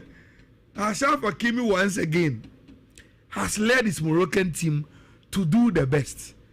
And Maminka Asembi, Rich, in voting, there's something we call recency bias. In Pemprey, o former womb. Everything I'm going for refi, former now womb, doing the dressing I did air pair about one. And so Salah Nancy and deep in form, ni deep in numbers now. Rich, be there the professor Ashraf Hakimi will win. And for me, though he is a defender, I entire appreciate you more and no more you know. Rich, say Ashraf Hakimi winning African Footballer of the Year. Who will complain? Right. Who? Why never complaining? Is he not the best player on the African continent now? Is he not? The fact that on share goals, baby, on my assists, baby, on Chichi, baby, on your attacker, no? Does it take anything away from him being the best player on the African continent? I think no. And Nancy Asobakaya, we posted a video of Ashraf Hakimi on Namko national team. Rich, all those things put you in the minds of voters and people say you are not just a footballer, but you are a role model. And some money in a carbon for you to be the face of African football today. And the ambassador, maybe they will vote there. I Straight up, I will vote for Abranti and Ashraf Hakimi. Anka ya closely my class and Ngolo Conte chapter but Abranti message to them and only the end to Black Queen discuss now for Yemfa Kotokodieno and fra and I say your friend Kendarius 360 our YouTube ho. Now I say if you guys can't defend Messi as the best player ahead of Ronaldo after winning the World Cup, then I can also say that Ngolo is the best ahead of my Ecclesia. All right. I'm right now for I'm Thomas in Shawan 4.5. I feel Edna what Johnny yeah, but the Black Queens in Comono at the Amamin Rams are Yala kind. Say a man football there, so about Africa ha. Probably say Nigeria B, South Africa B, and to some extent be a Morocco for only be nearby they are fine. Or maybe I'm a tough time. But Egypt today is our countries now can there. I know my love one year and a Domberton proper position exactly. And only and they are called so Egypt fear. I'm a Black and say could try my come and start three. I'm going to be anti emphatic win. Doris Bodua, Mary Amponsa, and a Grace Asantua. Goes no enough. Ama akosha 3-0 oh be man so Egypt na poor game no and Kemlas ono na Black Queens coach osinya mienu nukwani na odimse Ghana ye be share Egypt dey about 3-0 there as that there no we dey amazing result and Amario no so timi enya. You can see that we haven't been together for a while. It doesn't connect like they did a couple of months ago. But I do think that the energy was there. We did many good things. In the end, we perform overall good. We can win a difficult away game with 3-0. I mean, the result is amazing. So it's put us in a good position, of course, to make sure that we make the next LIVESTREAM. Okay, and I know your head coach at the Black Queens of Ghana. Can last and now this comedy to just say yes. I saw my bomb one check and going to be my Egypt. I question 3 emphatic nail there. I did send a Maya no my idea pa that or say I don't want to position I'm not qualified as Black Queens agent because Yami Adama return encounter no on Tuesday at the Accra Stadium. So could be your question a trade there and say am I no do more to year Bibia Chess Ghana. Yebetimi enso akoye ni mama bibia no aye kama na ye po game against Asantua ono se nyame ya adoma we na owodema Ghana ni bia ahead of Tuesday game no. Hello mamu player Grace Asantua ni Mr. Ghana for match yeni Egypt be born wo Ghana on the 28th of this month Accra Sports Stadium. Mr. Ghana for nyina say omwa support to Black Queens and Grace Asantua fans nyina Mr. say momra na mombe support ye and I was say hello okay enti Grace Asantua so to ne sadia Afre Ghana ni bia yami on Tuesday and return encounter no eba so at the Accra Sports Stadium mama 3 there but still no mbe hiam support na omatimi dia wi adwuma no na bibia kama adi ama aye Ghana nti Ghana akwa we akwasha 3 ejifo no omo entimi anti kana ba kokra we dey sen kayala ejifo mu nya bai na trade which banu mu ntimi ni me sure ni be breaker but manager ne say emre bi atwam no na me ntimi mfa me nsa ensi me bonka say ye Black Queens no back to elite women's football team our continent so but Rich Nyamiadom now I can say that is what elite teams on continent but qualifiers bar to the extent say you go away beat on 3 ube fie no abe finish adwuma no okwa away no akose convincingly woman pa kono say enye ni tipe no and if you watch the goals and play in general you do sa level. Sakra mum di red card. You do sa level right. Now, say is a Uber African continent now bought a man national team. Who expected they will compete at every level. Ghana yabeka humbiem. And I am happy for Yamabawano. Dia can ye the Grace Asantua can attention support. Any bibi omu here bia. Yamfa Emma omu. And no performance, super performance. Right. And Rich, when you say, "We make a way na makase urakim yedanase," because enka the story after Nora konde mimse na yamshime na juma na Nora ayama Black Queens. That's one form. Yeah. But now we don't even talk about Nora. Sure. Any post Nora because Kimba, you know. Rich wa born humodin pa. Into only the mama one are you call at the moment. Okay. Adwuma you will get it done e wa kra. Kofi, Brana kakra bi na yemi di koto konkomo. Oh, I think that the first step has been laid into Black Queens no omrambe wi adwuma no ha say. I heard I think the last couple of days or more a friendly game even with the 3 Lionesses. That is a huge step. Yeah, next month. Yeah, I mean it's good for preparation and one. All right, you're friendly Kotoko Komone, but unfortunately, Kotoko voices, you know. metie nti ne bono be me den kakra because me de metie na se me tamaso ye pa sana mate de empanifo person mo kan in fact obi tie radio na ha me bo a on se dan ti asem na da empanifo no e kan yenti de me tie no me chechem so hu na mama bedafo so bam na afi yedi enkomo no eyi yedi kaka chem se ne kuma sa sante kodoko anumre nonson and omone work of Morocco game no eba so our Casablanca Stade Mohammed V on game no and so ebetimi abaso ebo ho where the second leg na ya hwese hwan na enya nod no na nyame ya adoma group stage of the Confederations Cup no so etimi enya akwakobo in the first leg no of course work ebetwa akotoko kaba ko a omo entimi antina samba onel edna okasa de ma kuma asase no ko samba asema na okenya na first of all mu bisa ne say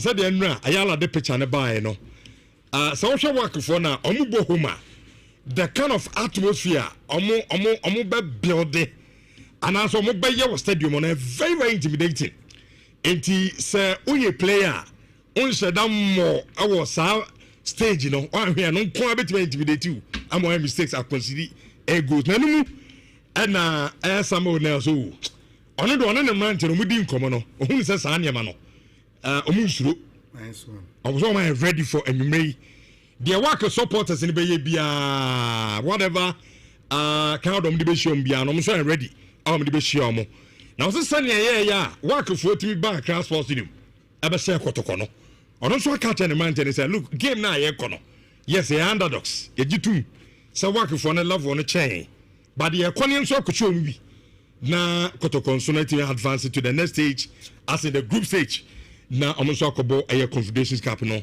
enso ebi kovi yenchamre ne kakra na kotoko game no say oye coach na ne wodem rante ne ko park ne so a oda form ka ba ko oba we oba approach game ni saying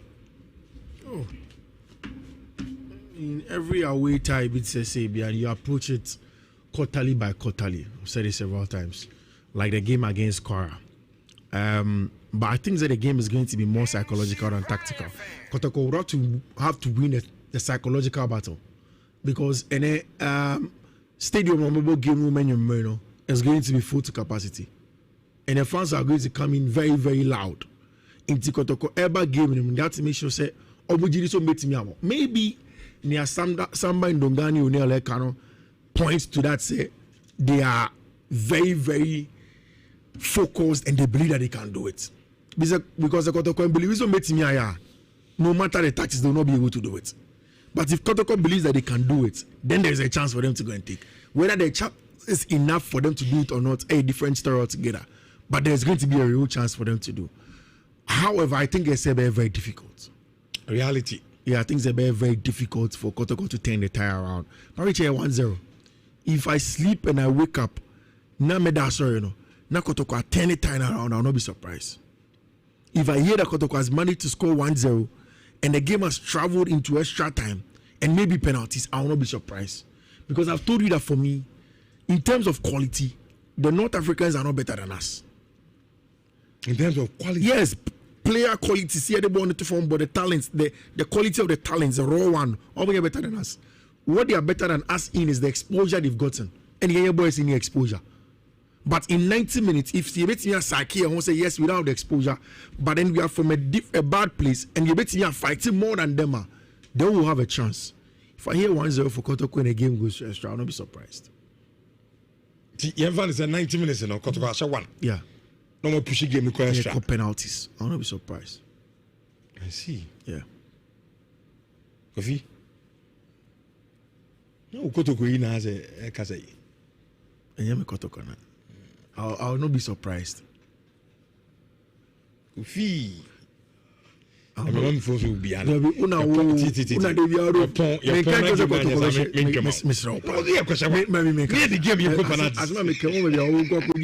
conclusion. I will not be surprised. Also, see a better one. Me and Mikaze say I will not be surprised. Says Mikaze, you see any more. But also see a better. Who are emphatic? Vivi try, Jana. Tactical board. just very, very, very snappy. First of all, me dey make you say work for no, way above Kotoko. Omo sro chain Kotoko. Oh yes, omo quality chain Kotoko. Omo ye wall exposed chain Kotoko. Omo ye consistent. I was our platform where so I friend African football no. Chain Kotoko pimping. And omo advantage kesiye by winning the first leg our Cross Sports Stadium. And unti see a big game now. My expectation as a journalist and I say work ebe eliminating Kotoko. But Rich, what I am about to do, say Kotoko Chinimuta also about Bono. And also about Bono with all the seriousness and with the mindset say once Oma appear on the pitch in Nkwadi, they will have to go after. They are also almost to me, yeah. Ebema game no Oma standing a chance. If even it's 3%, 5%, they must change that dream, and try and make it a reality. Kotoko supporters or more Ghana. And in the general Ghanaian football supporters in Rich, what they are expecting from Kotoko and they say, Kotoko free mumpa, we will have something to discuss and say, oh, at least they went and they tried.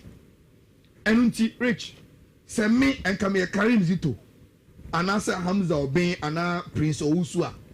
And Yabusam so as part of the technical team. Minsuma Jane Chen saying, senior approach game now. Rich, there is what would have been Mesome submission. Yambo in a 4-2-3-1. Yeah, 4-2-3-1 now, yeah, Rich, we are going to play the game defensively, even though you're not back. And yeah, bonnet tight is say game no stretch. Say game no stretch. No, you timid travel ko anymore and confounding and kill it time.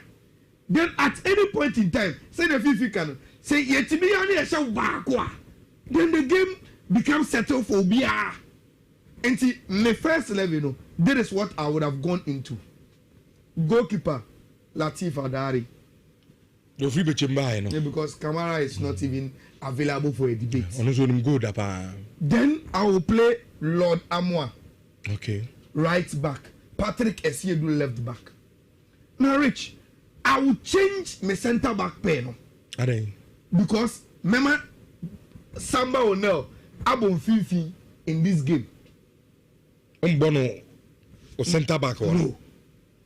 So I would have preferred Zakaria Mumuni. No, Zakaria Fuseni and Joseph Ablo. Elmo 4 and 5. Then I will put Samba O'Neill as my number 6 with Hilary Adabo. Like this. The reason is because I want to play it tight. Okay.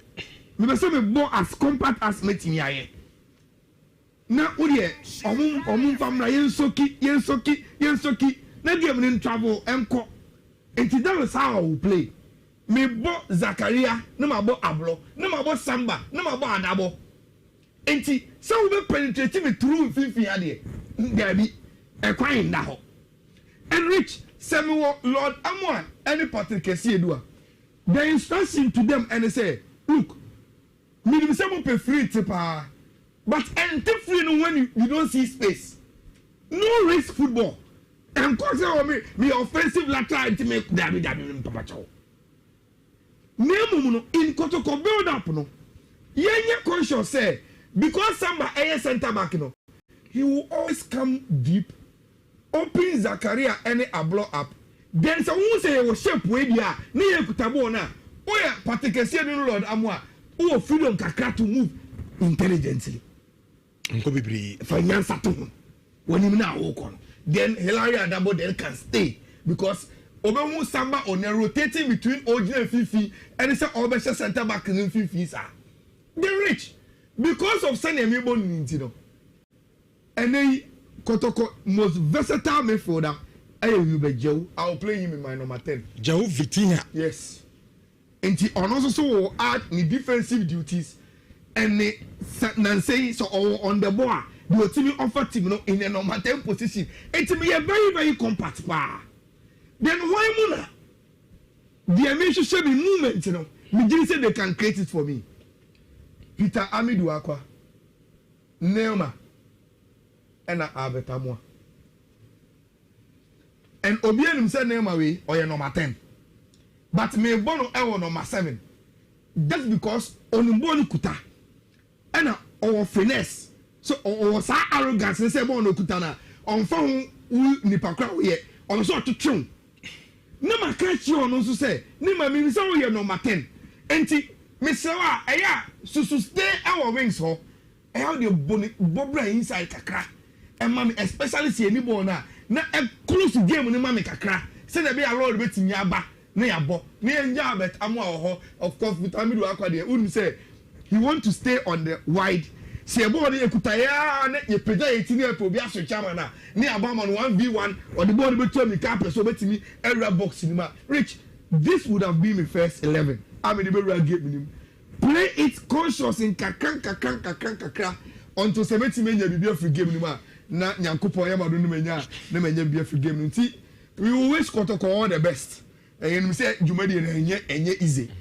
Apart from the tactics, apart from Gofono Bromo, so we've said, say, the atmosphere will be creative, any dead flares, any lasers. We know, it's our fullbacks. And here for Hamzat and Shabako. Hamzata. Who say? It's also what? Oh, what? Combative kakra. Now going Sam plus Sambano, a 3-5 no. Give it my 4. Nina a center back. Nina center back. Now Patrick Kessiru corner attacking. But you see, I understand a point in the power. But the entire I will still go for Lord and say Hamza Tano is still not too great 1v1 as a defender, mame. And it's only too great 1v1. That's a lot better me know I like on the same stage when it comes to job now. But Lord will give me when he's going a pass from here, a cross from here, a run back recovery or like our movement, you know, the brain. And he's more experienced. I said, on a kotokona fan chill. Oh, at that stage, you know, say, yeah, but one now. I can think of that. At a point in time, say, oh, maybe the center backs, remember, no matter lucky me game. This would have been my first 11 in game and pray say a bit my age. Me fa 4 course pen me di me nkomo bi atimi e di amamo. Insurance 4.5 3220 8351 8352 83583 we ya na ye bedi eye tankondu nkomo no awo eye fiduamu a course me 9 pe ane kuma sa so game no mujide se be fa ada time no eye already dead obetimi abana odo adwenche na ba hello Aboni Richard asa wo has in into Aboni hello yeah hello yeah me did the cake what that is the fire sanso okay yeah supporters there yeah when it does so say bibia na nkofo no part yeah FIFA for so say bibi ba ho my say o mo light bia no mo dey to no yeah for workers that light bi ma ho oh this is an intimion qualify for na yenye bibi no she gara ni me ko say ha so ko ho ko dey so ni bi yeah fa bia 1 minute bi Mate a point no nti yemfo bi foforo hello good morning yes sir Mike in Naka me de the club you can say me have in the bet kotoko board now mo na ko bon me so mu su mu board mu bebe mu enfan show mu tribu se the team no mo do mo bon omo hardly nti omo board ni bebe but omo chance to be no omo nse ate e da se pa yemfa nipa mi no bi nka wona yemra studio hello yeah Richard yes sir ayo ni abema kwajo pokuni ya Tosu market mpabo pa Richard kakra mo kan se na me se me boys ni de se ele koni ekona dindie ba ya ta se mbia se ye be kon chora se ntie ya ne de so support better nachi ohwe amono mo bo no hana minim se kwa o mo kono o mbabo mo mode si yakokura na nye yekura ye beba nya bebo ba still ya supporters ni ye udie ewo ye boys nim se o mekonko for the interest so ya you supporter e mo ba mumbu ati all right yam favor fro hello Richard mamenka sai Pacho meet you. Oh, this watch why? Pacho imagine so. Godfather watch yaw. Na, Richardo. And then I said the yes. Mubia bi ensem mu se ko ko betimi bia nyame ado betimi aye bibi na ya le nya bri afa ko si emfa o. Medin ka ta se ko etimi ekoyi wa ko fumoro ko firi mu a me pa cho insure fe nyame bo cha papa me pra mo ni mu nyina. Hey, aso Richardo me say se kotoko etimi koyi wo wo kwato na tiambo awon sa gbo huru me wai na uti mo su huru me say na me bo ene se kwako ti koyi wa ko furo ko free mu a ensaf mani mu nya me bo na pamba me pra ho me na me ka me am de pai ba free mata ti ko ba ensaf mani bo aso dan bra nyame adoma o kina se kotoko timi sha e ma me mfrew ano papa me nu ana ujina ni mo pra me pa cha ya me bo kina se omodi money show for bedi nka ma sa na wo ba pa so ai so ko timi wa ko foro ko fuma na nyumle ya o ma ka ta kan wa mframa mama o tuka ba be se me pra mate me se kotoko e ko timi ko yi wa ko foro ko free mu a na me bo kina no pa no nsia pepepe me prince of mani mo nyina ko me se mbapon na me ka kira wo yo mate for last caller na mene emperifo mi no mutime ni ma eni hello hello yes sir no ni Pacho say hello okay say ya Lucy a caller hello Richard yes sir I'm going to go to the shop and I think I want you Rich and I kotoko kwa dia aso you don't qualify na me am say moloko foro ta mu to tin de no I be from so mu gni ta mu to tin de ta mu to face ni no so me say ma ana face ni no and we are you to follow ma ko mi ti follow ma ko asani atate boro e be mo bi amu kene mi ti follow nje mo nyi we are you to follow ma ko asani atate boro ani ta o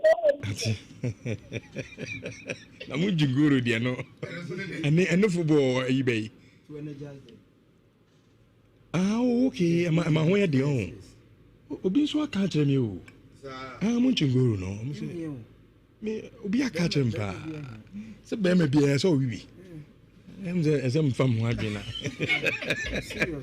wiwi all right ase for me di ka kire se me won panifo mienu e wo manim ha yenum ebedi eye enkomo yesusa no ye titi bia tankwando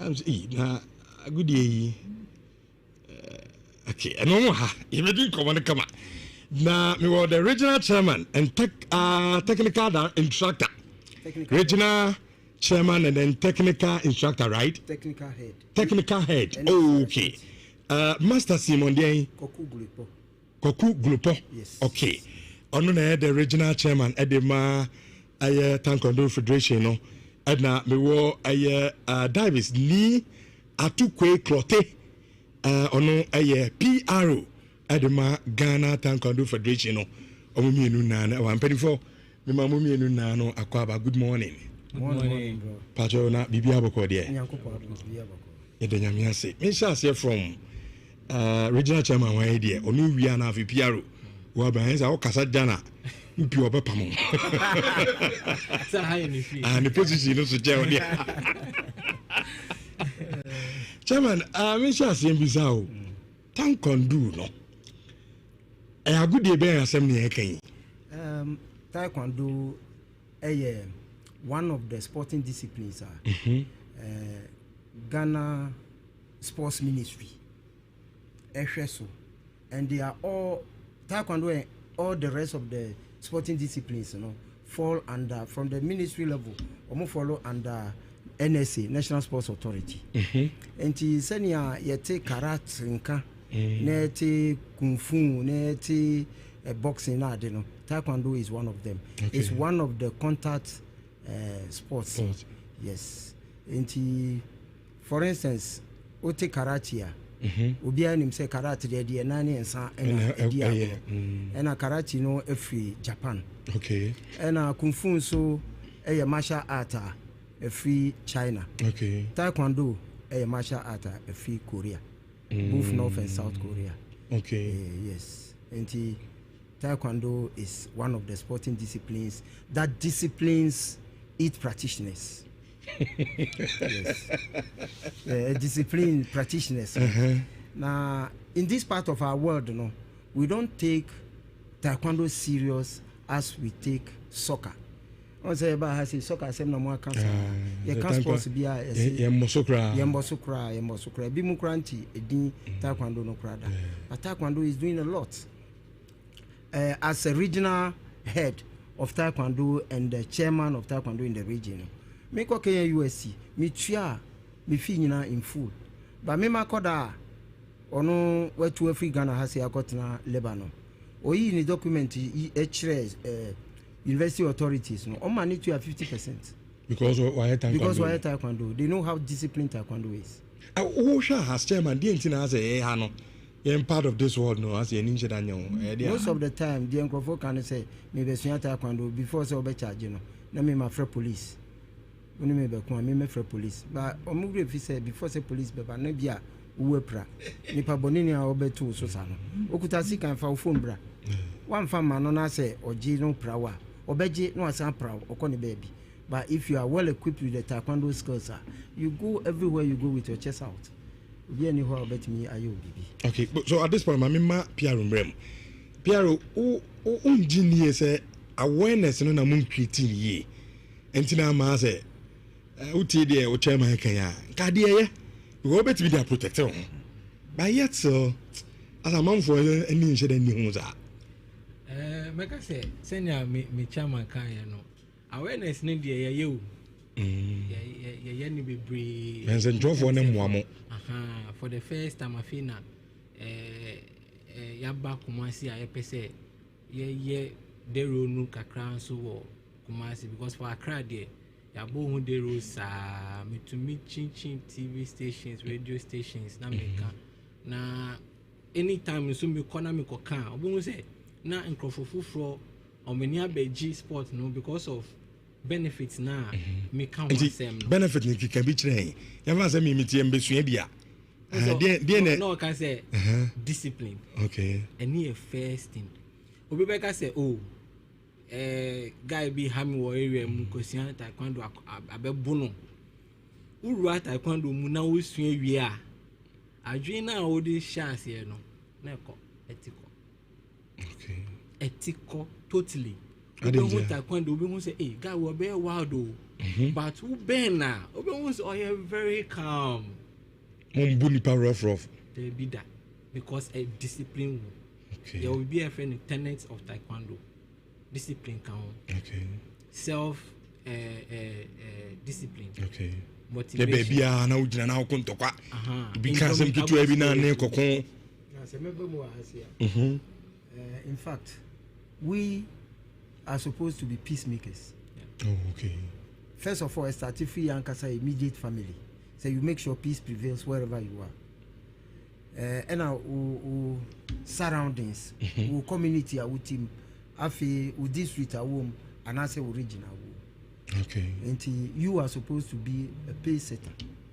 I see. People will learn from you as a martial artist and as a Taekwondo practitioner, for that matter. And self-discipline, and health-wise, and so Taekwondo is there to help you. Okay. And then in terms of helping other people in society, you are there to offer help. And Taekwondo has a lot of benefits. That's self-defense. Okay. Self-defense. I say na eba ni besuami. Uti hoi. Me a practitioner. Now me pese me ye obibia. Wo body parts nyina, wo joints nyina me ni babia. Me de me nsa ana me nan kan. Ubepra. Inti minye. Okay. ɛna for nkwalaa no correcti hyperactivity motor skills nti akwalaa bi wɔ school na ɔyɛ down wɔ school no ntumi nsuansua adeɛ nkɔ ɔstart taekwondo pɛ wobɛhu sɛ na adwene na asesa ɔtumi catch nneɛma fast nti sɛ ɔwɔka about ɛdɛru a yɛbɔ ma nkurɔfoɔ ɛka ho asɛ no ade parents bi ɛwɔ hɔ a ɔmo pɛ yɛyɛ championship sisi a na wobɛhu cadets ɔmo sosa no wobɛhu ɔmo dodo ɔmo ba championship ni ɔmo parents yɛ last championship yɛyɛ in July obi free Upper East Bolga ɔde ne ba ɛba Accra ne ba ne bɛ win silver ɔmo tu kwan from Upper East wanja ne ba no nkwa mba odi na chine ne bae okay and me ne kasa ya no me hu say we hu the importance of ade no aye wo ne ba na brabo nti na wade na eche and enye ono pe mo wa kran bebre ina beba nti dia nti a ene ya ba hi Kumasi na the nti general assembly so aba yi eno kra na nka be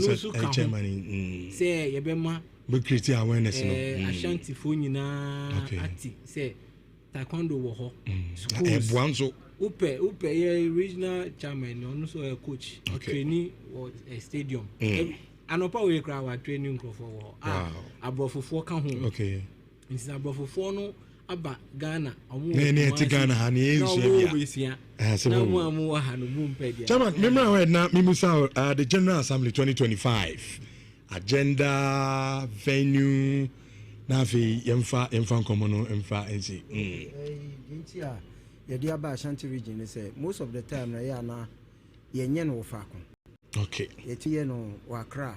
The last time I said no Western region. And this time you're there. So why Ashanti region now for your agenda no?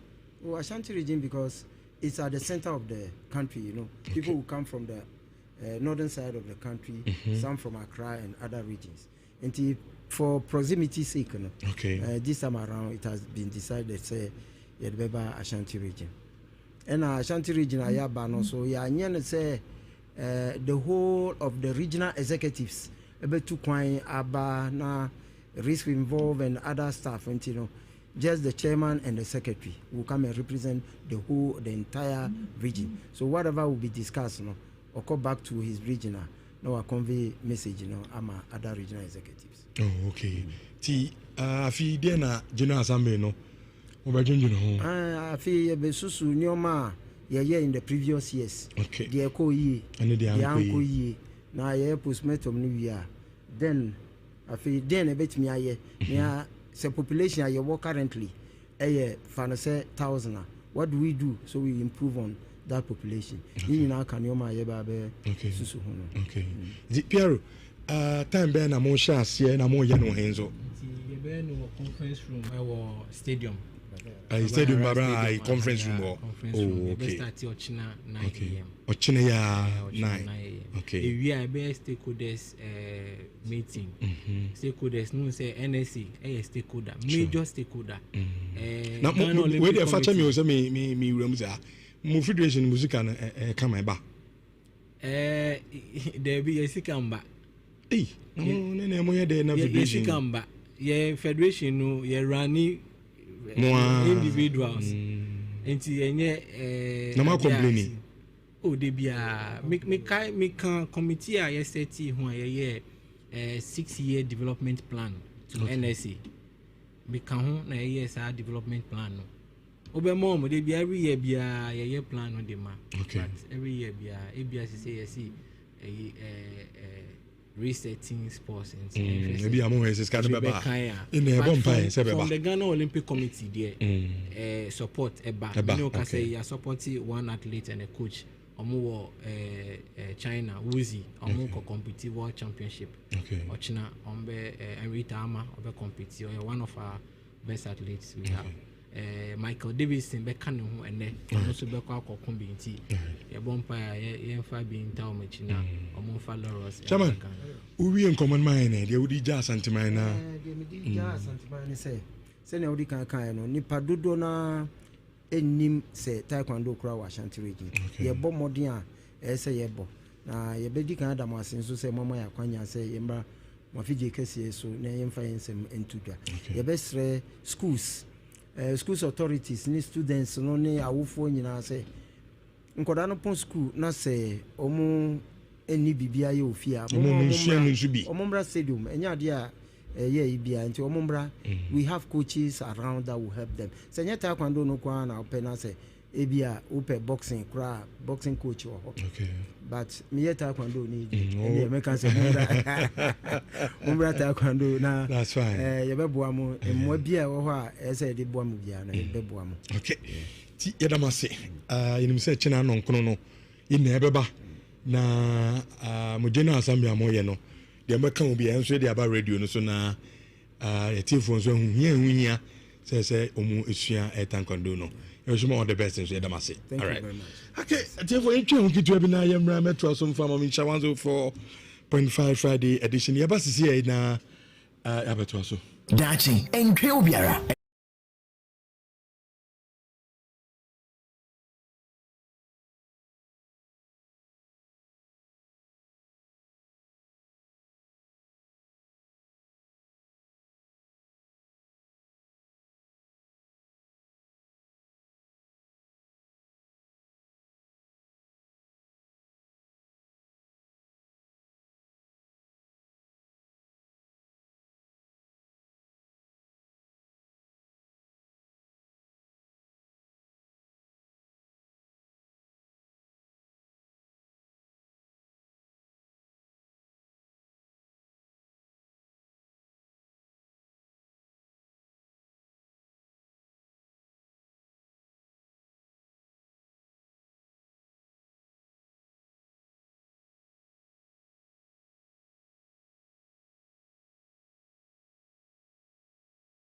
383848 or Kumasia Uniat Practical Osusu Anso Tech Road Young website upischool.com Uniat Practical Skills Proven Careers.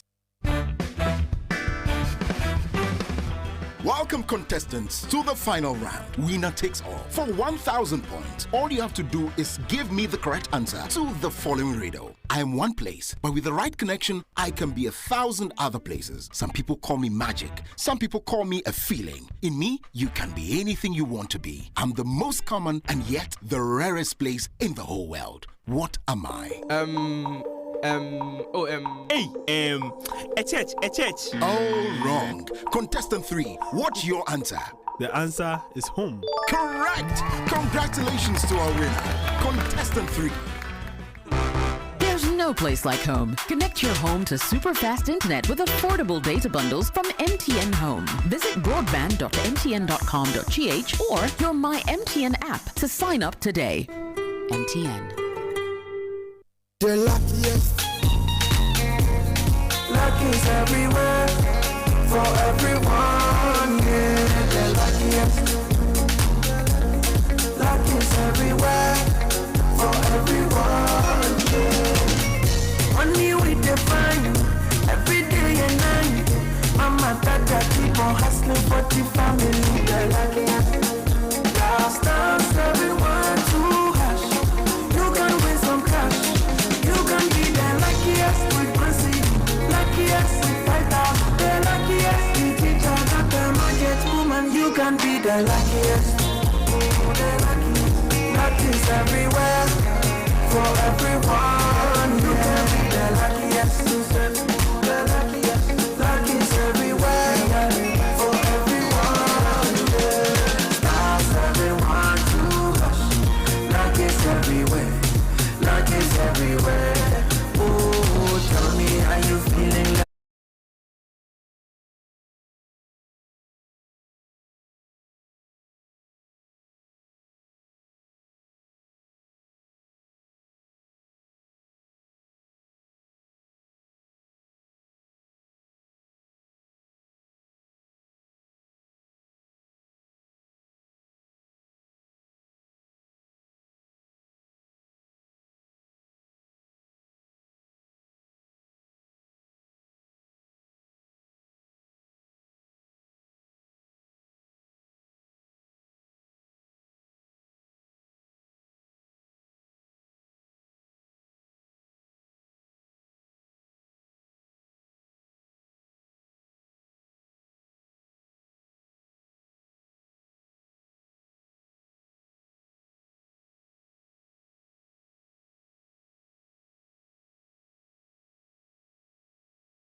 Edino so na yenko Isaac Mining and Engineering Training School awo Obuase Zongo.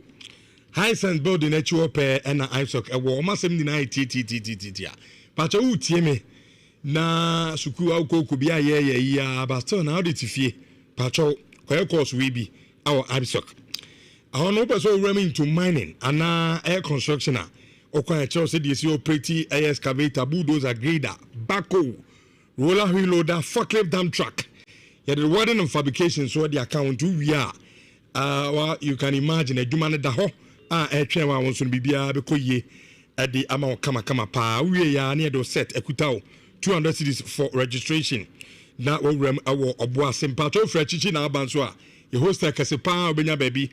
Eduti ato na wasuawa de me patro penchire bi eche we a 0539732766 ayala yenwe with Betway na Betway say yankai obi a say Betway rewards no abasa ene ye ba betina na the Betway rewards no eye ema customers a omo ewo Betway platform no so ene say more na ultra bet whether a sports bet or say casino bet or more na ultra no more na points Betway e dey ma na enya points keke e points are ultimate convert into sika now they are there odi eye bia nti ene say ya share bet kama na program no the way see pack nti entimi amfa course na to jaba ko social media platforms a unsa ebetimi aka course no enso so e wo nti bet e wo Betway more na ultra no na obenya more points na wa convert points no to sika na watimi edi ayede odi beye bia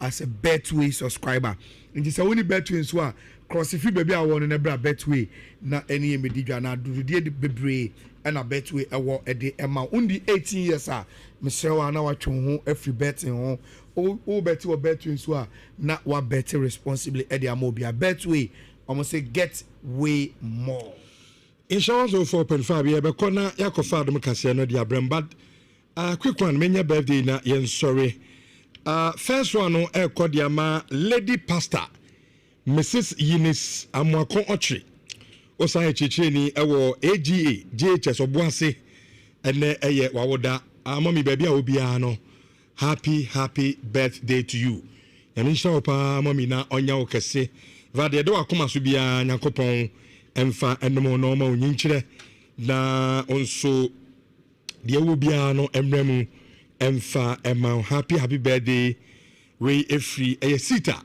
from Italy and I say yan show happy birthday. Second one efri yenya kasa yenya aye Princeton redu I say yan she elder Francis Hagen ono na aye presiding elder adema New Side Assembly Church of Pentecost Dadieso district and elder Francis Hagen also oye presiding elder baby obiano happy birthday to Nyamisha opa na onya okese why elder insu de dance asori djuma no Nyankopon emma wo eyoko yokodru hom so ho aha na se bibia anya kama oma kwatenten na awodamu nhia bia Nyankopon emfa bi emfa enomo happy birthday to you Elder Francis Hagen. Ete fu de basia ye kofa adom kase no ye ba ya na ohema benewa anything no etna so my set amode obra atwandumade no ne ensem no nyasem kwito akra maka to so obra de oji obi a se de wo ha no esite bia oni kama fo afo asam no bra na obra dumade no enka bi enso emfama nti adom kase eto aso ye ba na obra no eto aso edi amam yakrabo na MTN fo ekuta yemu wom di isim en wom di abekuta